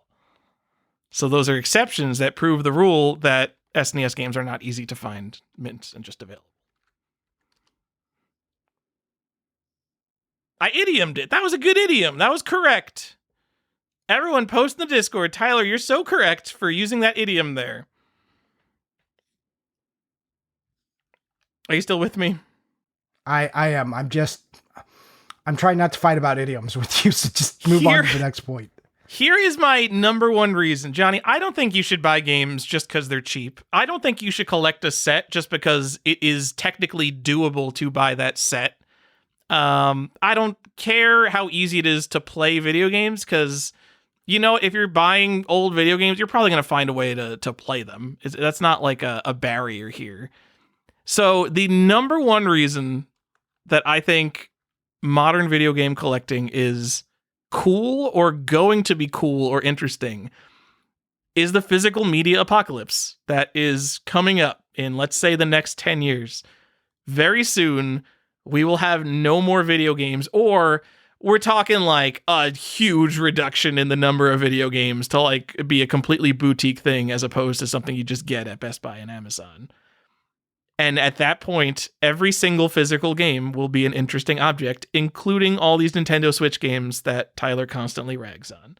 Because I keep saying, oh, well, they remade Shadow of the Colossus twice. Why aren't they going to remake things for the next Nintendo console? But if the Nintendo Switch 3 doesn't have cartridges, then, oh, all of a sudden that physical version is the last physical version. So now what, Tyler? I don't know, Tyler. What? That's it. So I think we know a couple people that are heavily preparing for this. Shout out to Corey for the second time in the episode. And their goal is, once physical media ends, they will have an end game. And the end game will be own every video game, or own every reasonable to own console video game. I'm not going to say that's a reasonable goal, but it will seem like a somewhat achievable goal once this all ends. Like, once media is over. That's true. And then we'll all be like, hey, wow, Corey, you're the best video game collector there ever was. You got all of them. Wow. How's it feel? He already is, but I'm curious to see what happens. This is a thing that I can't wait to see what happens to video game collecting when there are no more physical, when they're like, okay, physical media is dead. Now what? So I'm I'm just going to go on to the next point that I have, and that's video game preservation is a thing. So this is a nice part of modern collecting, is that people do care about video games. They genuinely care about it. There's steps being taken. Every game that is like put on a disc is like saved somewhere now. It's not just like going to be lost to history. The counter to that is we know now all these like digital download games come out. All this stuff is going to be lost. But at least there is an idea. The idea of video game preservation exists. The idea that people think games are more than just disposable objects is nice. That means people care about it, want to save it, and are looking at it critically rather than just thinking tricks are for kids and who gives a shit. Is this why collecting modern games is good? What's the end point here? Well, I think it's not why necessarily collecting modern games is good, but when you can collect these games knowing that it's not, maybe it makes it worse, but you can collect it knowing it's not lost. You have access to these games. You can see them, you can play them. They're going to be around. I'm just highlighting part of the nice part of modern games. I wanted to just have a point to say that there's something nice about modern games because we aren't very nice to them, Tyler. We are not very nice to them. And that's not like as a collectible. I like to play modern games. Don't get me wrong. Like this, the controllers are pretty good a lot of times. I don't know. That's a thing. Hey, Tyler, every good game that you ever wanted to play or collect is around. You can collect them all.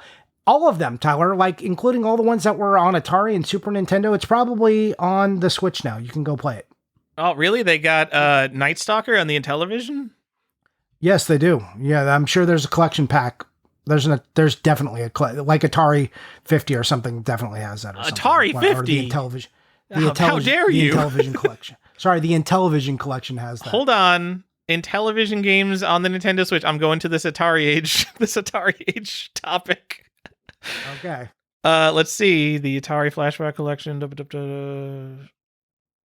M Network favorites from the Intellivision lineup, including Night Stalker and Astro Boom! Smash. Got there. Yes. One obscure game I managed to pick made it. So, Tyler, this is the exception that proves the rule, right? No, so you want to know what that original phrase means? It's not, exceptions don't prove rules, okay? They test the rule. The exception is there to see if the rule is relevant, if it stands up, okay? It's not, exceptions don't prove rules, okay, people? Please stop saying that. Exceptions don't, okay, I'm done. I bit my lip for so hard I couldn't not let that out a little bit. It proves that the rule exists. It doesn't prove that the rule is correct. It tests the rule, Tyler. We use them to test the rule. If I said the exception that tests the rule, people would be like, what's wrong with you? Do you not know that phrase? Like, this exception proves rule. What are you talking about? A plus B equals C except D. Okay, D proves it. We got that. What do you no, that's not what are you talking about? Anyway, what's that? I don't want to get into why this idiom. Man, people are so bad about they just like especially because this idiom was like a translation of a much older phrase that got time has really mucked this one up. Anyways. Import collecting, Tyler, has never been easier. Region locks are kind of dead. You can play games from everywhere. You can get stuff in easier. It's so much easier to import games. Tyler, you and I import games all the time now. It's easy. We can get them from France. We can get them from Japan. We can get games from everywhere. And the ESRB thing, just like PAL, region locking, different frame rates, hertz, that doesn't like really happen to us anymore. Games, you can collect them and play them wherever. It's pretty cool. Johnny, very accessible. I am going to be a grumpy old man about this one. Oh, you don't like this? You see, no, this is objectively good. That it's easy to get import games. But what we have lost is 20 years ago, if you went on a forum and someone had a bunch of import Sega Saturn games or import PlayStation games even, you'd be like, oh wow, look at this guy. This guy like really knows what he's doing. He's kind of an advanced collector over here. He knows how to get stuff from Japan. Yeah. And so like imports are not special anymore. Like no one would be like, oh damn, you have a Japanese Switch game? You must have really seeked that out. It's like, no, people are like, oh, this game's coming out. This is like a limited run games thing, but you could just go get it, the unlimited version from Play Asia. Yeah, they're like, so you can just get the Japanese version. Yeah. Oh, what are you, a poor? You bought the bad version? Yeah, exactly. Yeah. So I mean, they're more available, but as a result, they don't feel special anymore. No, but also, as this is not necessarily two modern games, but part of modern collecting as a whole. If you do want, say, Famicom games, it is now easier to bring them over than it's ever been. So that's true. That's just a reality of modern collecting, not necessarily locked to modern games, but the modern sphere that we're in. And that's nice. Johnny, speaking of collecting imports, Future Man's game Blood is getting an import because okay. Well, say who Future Man is. Our friend in the Discord, Future Man, who worked on his game Blood or #Blood, I don't know which one it is getting a release. I'm desperately looking. I'm pretty sure it's Super Rare Games. Okay, Super Rare Games. Super Rare Games, which is technically a European company, so it's going to come with a European, like a Peggy logo on it, which makes it an import. I think they don't come with any logo. I think a lot of them are absent of that. Okay, but this one definitely has a logo on it. Oh, does it? Okay, because a lot of imports now don't like have a logo. So if it doesn't have the ESRB, you just know it isn't. It's weird. Import games gotten a little weird. What are you talking about? Go on. How can that even be a thing? Anyway, it is a thing. Yeah, you go to Super Rare Games. It's like the big banner thing they got on their website is the #Blood. That's so cool. Anyway, go get that. That game looks really cool, and I don't mean like, oh, that game looks cool. I mean like the graphics in that game look incredible because it looks like a cartoon. Nice. I will be buying a copy. Johnny, we got anything else to say about the modern games? Well, you had a couple more points in here. Did I? What? Yeah. I mean, we talked about varied libraries, anything you want to do. You have this one about modern PC releases, though. I just figured no one's going to care about that. Well, okay.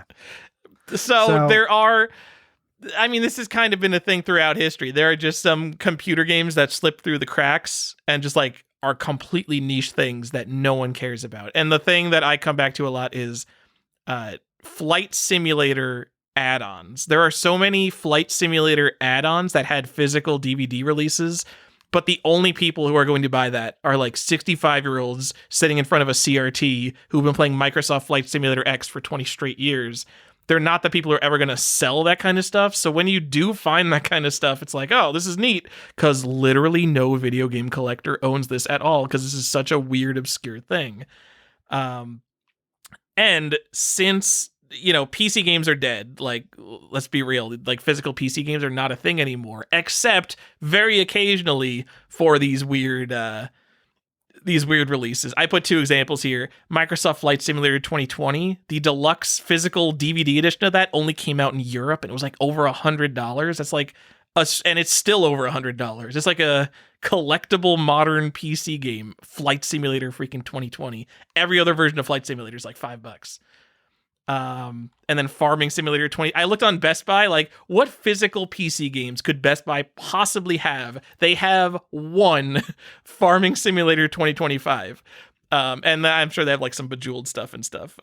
But some of the stuff is just like obscure. It's neat that there is something that exists here that's like kind of obscure stuff that you can find. I don't know. That is neat. I like it. There's things. I like collecting things. I need to collect fewer things.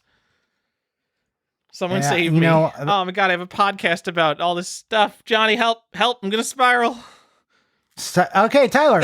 Hey, I think we found all of the things that are good about modern games. I'm sure we missed a few points, and I know all of our smart, very thoughtful listeners will tell us, and I hope they do. I'm not kidding about that. We have some good people listening on YouTube that also, so be sure to send us in. Let us know what we missed. Tell us why we're wrong, and give us that engagement, because the algorithm loves it.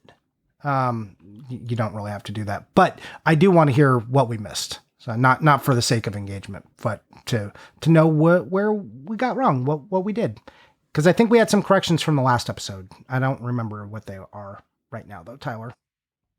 Well, we gotta make a thing for that where when someone tells us, we used to do errata, but we got too much stuff wrong. We just stopped doing it. I'll call out if someone really calls us out. But what in that Xbox video we were like, oh, we don't know why this is. Can someone tell us? And then people told us, and I was like, oh yeah, we should mention that. We should tell people what they said, and then we didn't. Anyways,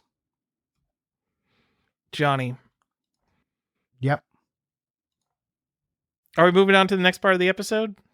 I'm going to tell you what I was going to do. That game I was talking about was Need for Speed Most Wanted, and the Green Pipe 6254 from YouTube tells us it was because the 360 version is the only true HD version, and it was a crossover title with the PS2 and the OG Xbox generation, but the 360 got the HD release.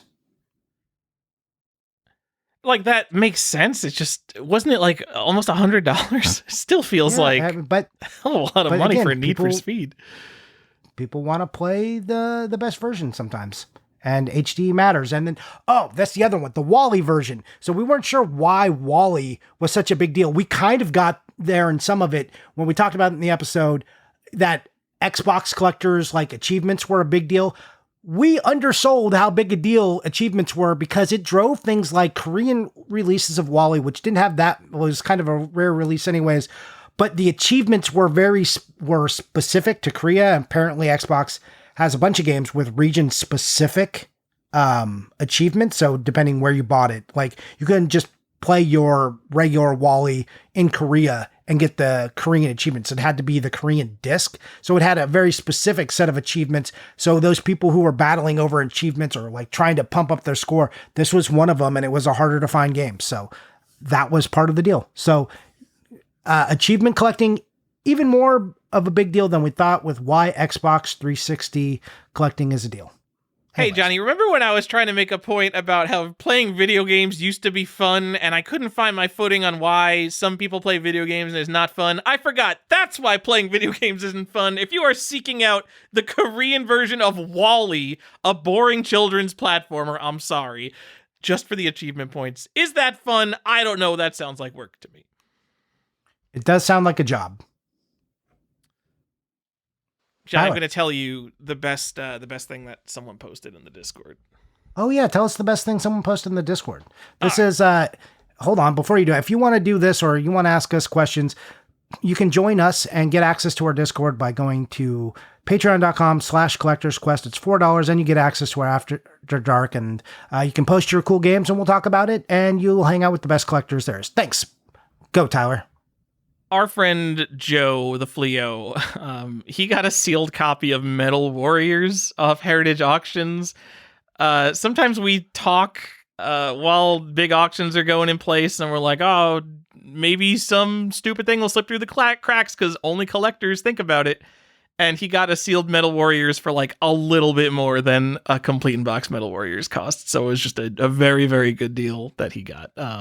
That's probably like the best thing someone got, but I'm actually going to also highlight Bird Dog Gaming posted SpongeBob SquarePants, The Legend of the Lost Spatula for Game Boy Color, which is the first SpongeBob game. And Johnny, I have looked a lot into random, like, firsts, just because I like knowing all that stuff, and I'd never even considered to look into the first SpongeBob game, and now I want it.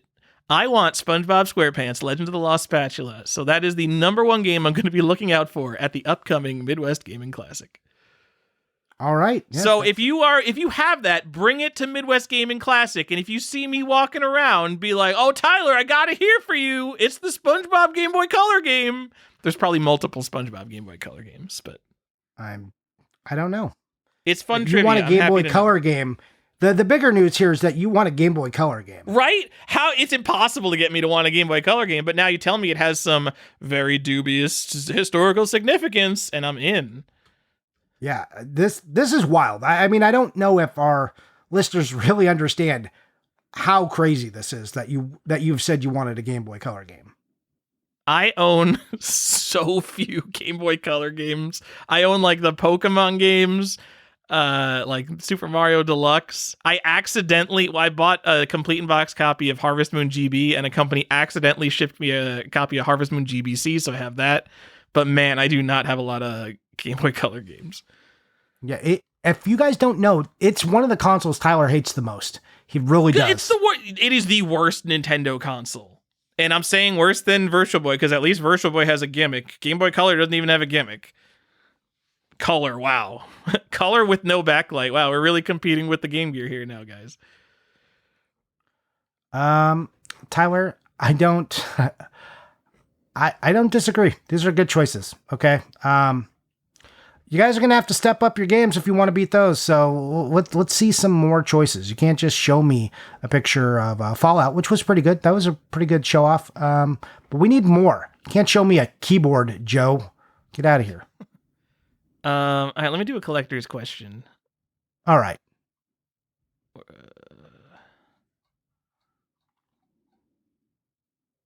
Hey, did you know that Racket Attack on the NES is a limited edition? This sounds like something I might have known at one point. Does it say something stupid on the box? Yeah, it just says limited edition up in the left-hand corner. Did we not bring this up on our limited edition games episode, like the history of limited editions?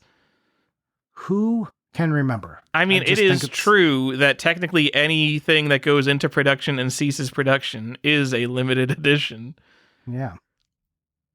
They aren't wrong. They're just not being as precise as they could be.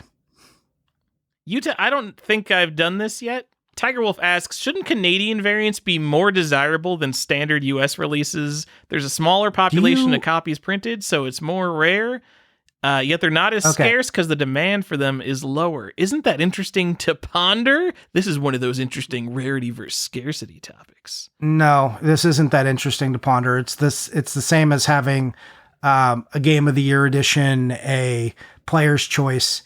The desirability isn't there, and also all that Canadian text, just the extra logo, the ESRB, just all the extra that happens on games, especially modern games, really mucks it up, makes it ugly. I don't need the title in French and then in English. Now, if the title was just in French, that would be cool. Like, that would be more interesting, but they just French/English thing, and just, modern box design and even old box design already wasn't doing a good job in America for the art. And then when they had to take, putting French into consideration also on there, no. Also, right now in the current political climate, I feel like this is a bait question and we're not doing it. Okay. That was asked before tariffs. Hold on. That was...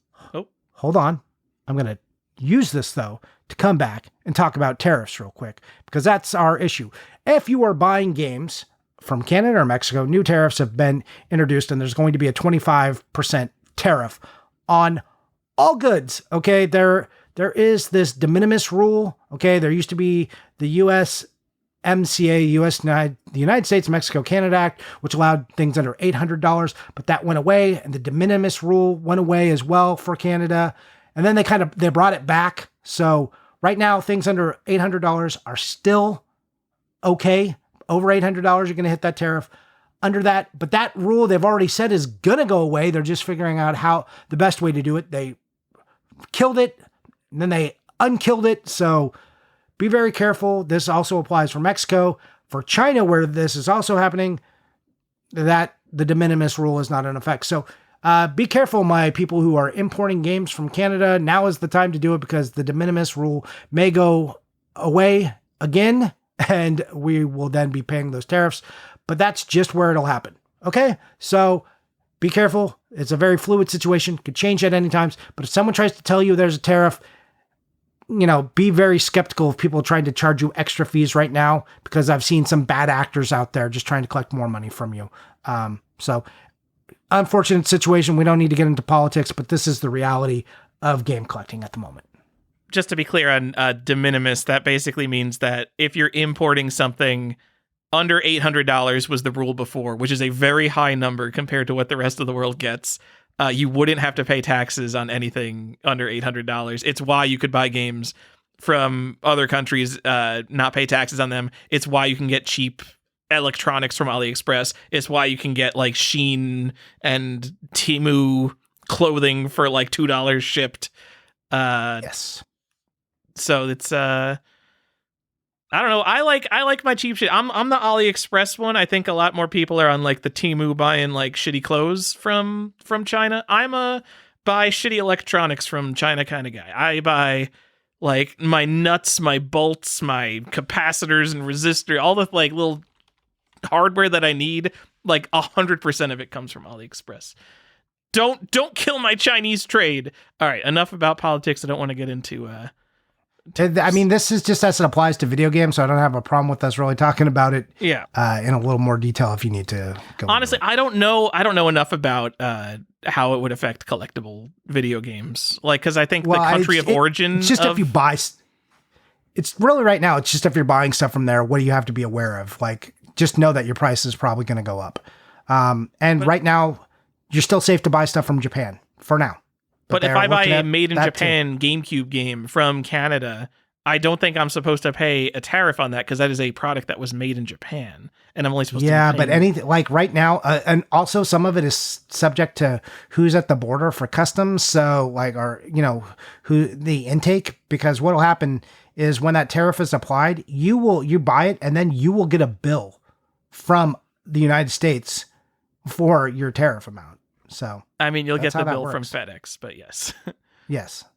You know, all right. I don't know the taxes situation because I was talking about the de minimis in the Discord, and then someone had to, I think Lord Hardstyle Z corrected me and was like, "Oh no, we walked back that rule. You're out of date," which is not surprising considering it was news cycle from the 2nd to the 4th. From March 2nd to March 4th, they changed it. So, look, I did a bunch of research before that. Was like, all right, made a video, and then they changed it. I was like, God damn it, I just made a video. And then I had to, like, go walk that back. I'm like, I'm going to delete it so bad information just isn't floating around. And then I did a very simplified version. Anyways. I think, Johnny, the thing to be aware of is you get mail sometimes from places like FedEx and UPS, and there'll be like invoices for $0, and sometimes they'll have something you have to pay if you did have to pay a tax. Maybe don't just throw out your mail from FedEx as junk mail. Maybe open that and make sure FedEx isn't sending you a tax bill, which may be more likely now. Yep. This is our new reality. Be prepared.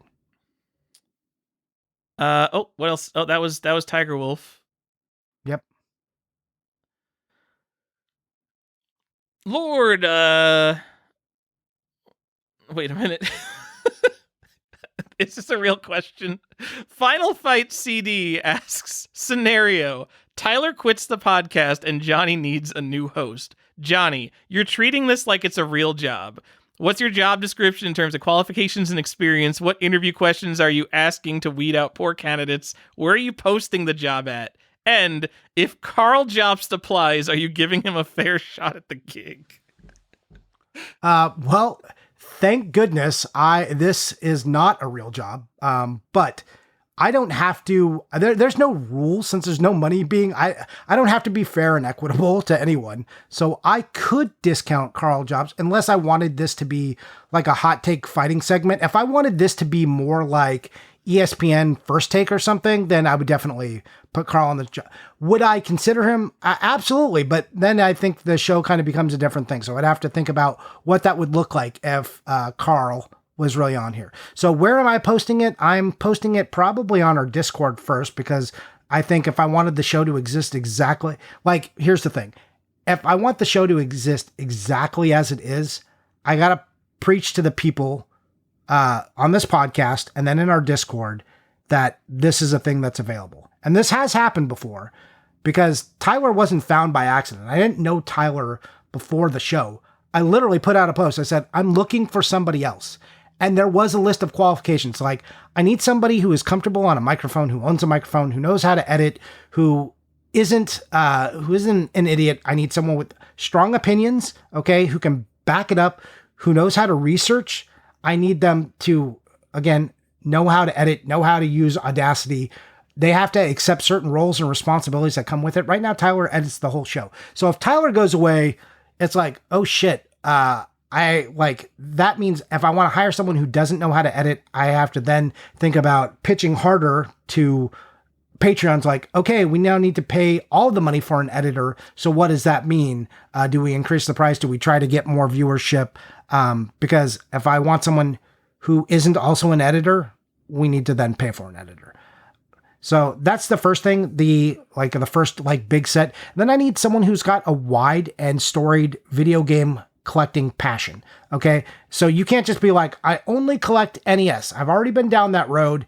It wasn't great. I need old school people who know a lot about old video games. And then I need people who are still interested in video games, who are still out there collecting and want to see what happens. So even when Tyler is slowing down, he's still deeply interested in what's going on with video games, the process of collecting. So again, it's not just collecting video games. It's having a wide breadth of video game collecting and then being actually interested in the idea of collecting. So we were kind of talking about what this show is about, like, oh, Tyler and I just like to organize things. Yes, that is very true. And we're also interested in the process of collecting and what that does on like a psychological level, why people perform these acts. So if you're not interested in that, I don't know how many conversations we can have. So those are the qualifications. Those are the people I'm looking for. Yes, Carl gets a fair shot. I don't have to give everyone a fair shot, and those are the basic skills. If I didn't answer something in there, Tyler, you can let me know. I like how you're like, I guess Carl Jobst gets a fair shot guy with a million plus YouTube subscribers. But that's not why we do this. I know that's obviously not why we do this, but he said if you're treating it like a business, like you should just hire Carl Jobst sight unseen if he applies. Well, that's why I said it becomes a different show. If my focus changes, if I'm like, I need to monetize this and I want money, baby. I want to get them eyeballs on me and make sure I'm a YouTube personality. Then yeah, okay. Then Carl is my number one choice. Like, please, like, hey, can I get Metal Jesus on too? Who else can I get? Can I get a panel show? And then like, how do I get us on YouTube? Who are my camera people? Next iteration of the show, we're all on camera. I need hot takes. I need my hidden gem guy. I need Carl Jobst and Metal Jesus, and this needs to be a three-headed podcast where I hate everyone I'm surrounded by, and I'm happy to fight with them. I guess that, Carl would be them. I thought Carl would be a stupid choice, but you would fight Carl so much. Also, Carl collects sealed Doom games. You could fight him about that. So, it would be interesting to hear you fight, because fighting is what makes the podcast go around, right? Yeah. All right. When I leave the show, I look forward to Carl Jobst taking my place. Good luck, Johnny. Carl, you can get my number. Tyler, you can reach out to him and you can get my phone number. All right. We can talk. I'll be gone, dude. I'm going to be in Tahiti. I'm early retiring or something. So, here's the hidden qualification. You have to be able to put up with me, which is a job unto itself. Because I got some things. Tyler knows, and Tyler's got some things. But that's what makes the magic happen. Johnny, what are you buying? What are you playing? Ooh, Tyler, what am I buying and what am I playing? I just talked a whole bunch. What are you buying and what are you playing? I already said I'm playing Wizardry 7, right? Johnny, I also started... I started a new game of Brigand Oaxaca. Boy. There's an expansion pack that I haven't played. It's turning out to be mostly the same thing. It's almost identical to the regular game. It wasn't really a big expansion. I really love Brigand Oaxaca. That's why I keep bringing it up. Sometimes I have this image that like there must be so many indie games I've never heard of, and it like frustrates me that I if I only knew how to find them, they would be my favorite games ever made, and I can't find them, so I just keep coming back to Brigand Oaxaca because in the past, was it like 2 years? I think I played this game in 2023 for the first time, but it's like top 3 game I played in the past 2 years, and I just keep coming back to it. It's like becoming one of my cozy games. It's a fucked up, super messed up, like 1990s ass engine immersive sim. Johnny, what am I buying? What do you think I'm buying? If I bought one game, it's a game I already own. If I bought one game, what do you think it would be? Is it Ultima or Wizardry? Oh, Johnny! I got a copy of Wizardry for the Apple II. Nice. Let me tell you what I got. This is a copy of Wizardry that came up on eBay, and it comes with a little letter that was enclosed. Someone folded up a letter into the box, and it says, "Congratulations, you're one of the first to get revision 2 of Wizardry." And then it's like this whole 8.5 by 11 letter telling you like all the changes they made. And then there's another letter that came with it that says like, "Oh, here's your replacement disc for Wizardry." So I assume what happened is something happened to this guy's disc, and he sent it in to get a new disc, and it includes the paperwork that came with the replacement disc, and that's so fucking cool. That's pretty hot. All right. And that's on top of your other Wizardry with the error, the spelling error on it. Yes. Man, you are a lucky ducky. Look at all these cool Wizardries you get. So this Wizardry, the reason I looked at this to begin with is it has the first print box. And then I was like looking, I'm like, oh, does this have the first print disc too? Because I just got this and I haven't deleted my save search. And I look, I'm like, oh my God, it's got a replacement disc in here. And then I bid too much for it and no one bid against me. So perfect. Oh, thank goodness. Yeah. So now this seems like, I mean, according to Surtech Software, this is the verified second print of Wizardry. So now I have number 1 and verified number 2. Neat. Nice. All right, I'm in. I love this stuff. That's it. That's like the only thing I got. Okay. Tyler, what am I playing? Well, I've been playing Pokemon Pocket with my son. What is Pokemon Pocket? It's like a really dumbed down version of Pokemon. So like they simplified it even more. Basically, it's a mechanism to open packs because he likes opening digital packs. Oh, okay. So it's like a mobile TCG game? Yeah, kind of. Yeah, but you don't have to play against him. Literally, it's just open packs because he's just like, look at this cool thing I got. He's got a digital collection of cards. It's something we can do at night, so I don't have to buy 3,000 packs of Pokemon cards. Anyways, been playing that, and obviously I played some Diablo because I'm filling in those bubbles. Yeah, that's the exact game I thought of when I think of like my remaining life expectancy. I'm just thinking like, how much is Johnny playing Diablo? But again, I don't play Diablo to play Diablo. I play Diablo to hang out with a friend, so I don't actually mind it. They are tricking you. Johnny, I'm looking at the trailer for Pokemon Pocket, Pokemon TCG Pocket. They're just trying to give you the same dopamine of opening up packs of Pokemon cards on your phone, but they're NFTs. There's nothing. What is this? But to my son, who doesn't have any idea of this, he's just like, this is cool. I own this. And he's like, here's Dad. Can I look at my collection? He's like, can I see your phone? And I give him my phone. He's like, he scrolls through his collection. He's very happy with it. And then he'll go and grab his physical binder of cards. He's like, I'd really like to own this one as well. He's like, ooh, I have this one. I hope we open this one next. Like this physical one he has. He's like, I hope we open this digital version of it. It's wild. He's just like, this is awesome. Look at these two collections of Pokemon. Well, he's got his digital binder and he's got his physical binder and he loves them both. Are you paying real money for this? No, it's free. Okay.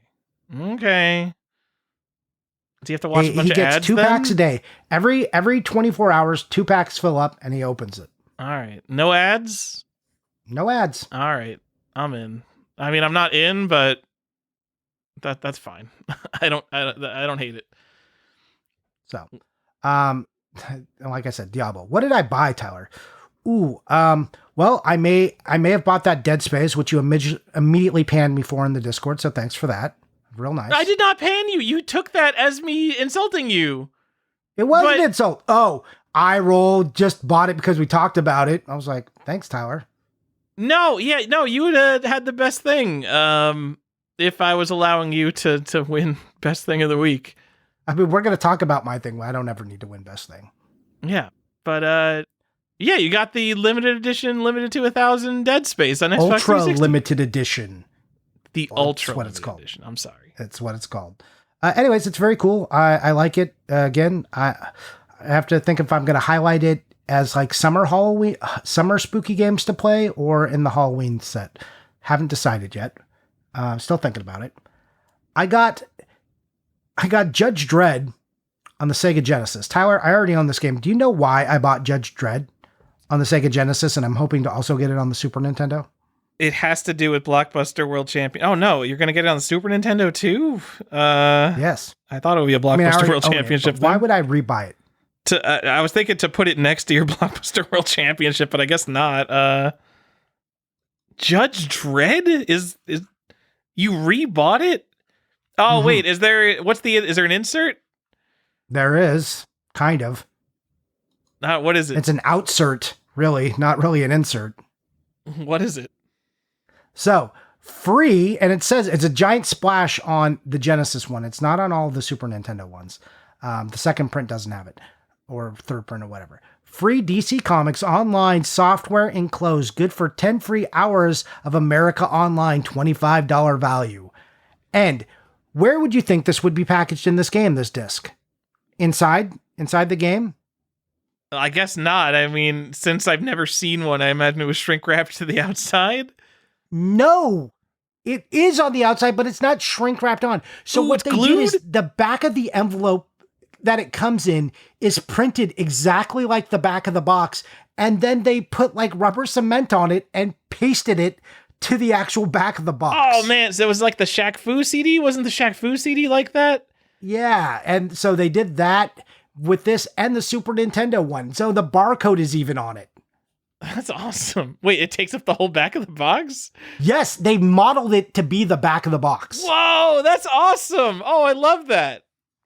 I didn't know about this. I mean, I didn't know about it either. I'm like, I guess I'm just missing this disc. And then I'm like, wait a minute, where the fuck is this disc? And why can't I find it? And then, so here's an interesting thing. So there's a bunch of the Super Nintendo ones where, and I don't know if this is true with the Genesis one, where it has that splash on it. So you think, oh, it must have it, but the games are sealed and it's not on there.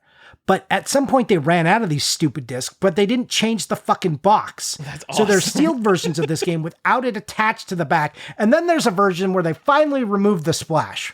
I hate this game. I hate sealed games. I hate all of this. But I thought it was an interesting thing to own. Okay, so there's a guy with 10 copies of Judge Dredd sealed. I'm assuming those don't have the disc in them. Probably Why have I never not. seen And you this, have to Johnny? look How very hard was it to carefully. find the Genesis one? What's that? Why have I never seen this? How hard is it to find the Genesis one? It wasn't that hard, but I assume if people are looking, it'll get harder. But there wasn't that many available. And it depends. Do you still want it attached to the back or not attached? I don't care. I just want the disc. Yeah. So I think there's one on eBay right now for like $40. Yeah, I'm in for $40. Yeah. Oh, man, it's like all torn up. Copy of Judge Dredd. It's all torn up because it was like cemented to the back. Oh, it's so ugly. Ugh. All right, never mind. I want it cement. I want it stuck to the back still. Yeah. Wait, how does this guy still have? Can you imagine tearing an AOL disc off the back of a Sega Genesis game and then you keep the AOL disc sleeve? I imagine he stuffed it in the case, but like, who does that? Throw it out. I don't know. Also, I'm not sure if he kept the disc though. Yeah, there's no disc in there. Ugh. Oh well. Yuck. So this is just like one of those things I'm going to keep in my brain, like at a convention or something. I'll be keeping my eye out for the rest of my life for this. Yep. All right, neat. Currently on my watch list is for the Super Nintendo one. I'm glad I said it out loud, so I never buy it. I also got a Finding Nemo for the 3DS with the movie ticket. That's cool, right? Mm-hmm. We love those movie tickets. Yep. I bought some records. That's the other thing I bought, but no one cares about those. All right, did it. That's what I bought. That's what I played. Tyler, that is it for the show. We've done it. I was here. Modern game collecting, why it's good, why it's bad. And we thank you very much for listening. We thank our patrons thrice as much for supporting us and for contributing in the Discord and just being awesome people. And and everyone who listens, just also thank you. Thank you for listening. Thanks for keeping us going at it. We appreciate you all very greatly. And if you're going to be in Milwaukee, Tyler and I will be at the Midwest Gaming Classic. So we hope to see you there in like a few short weeks. Bye!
Is that win streak still going on?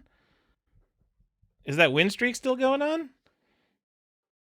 Oh, and they're going against the Celtics. Time for it to end. Okay.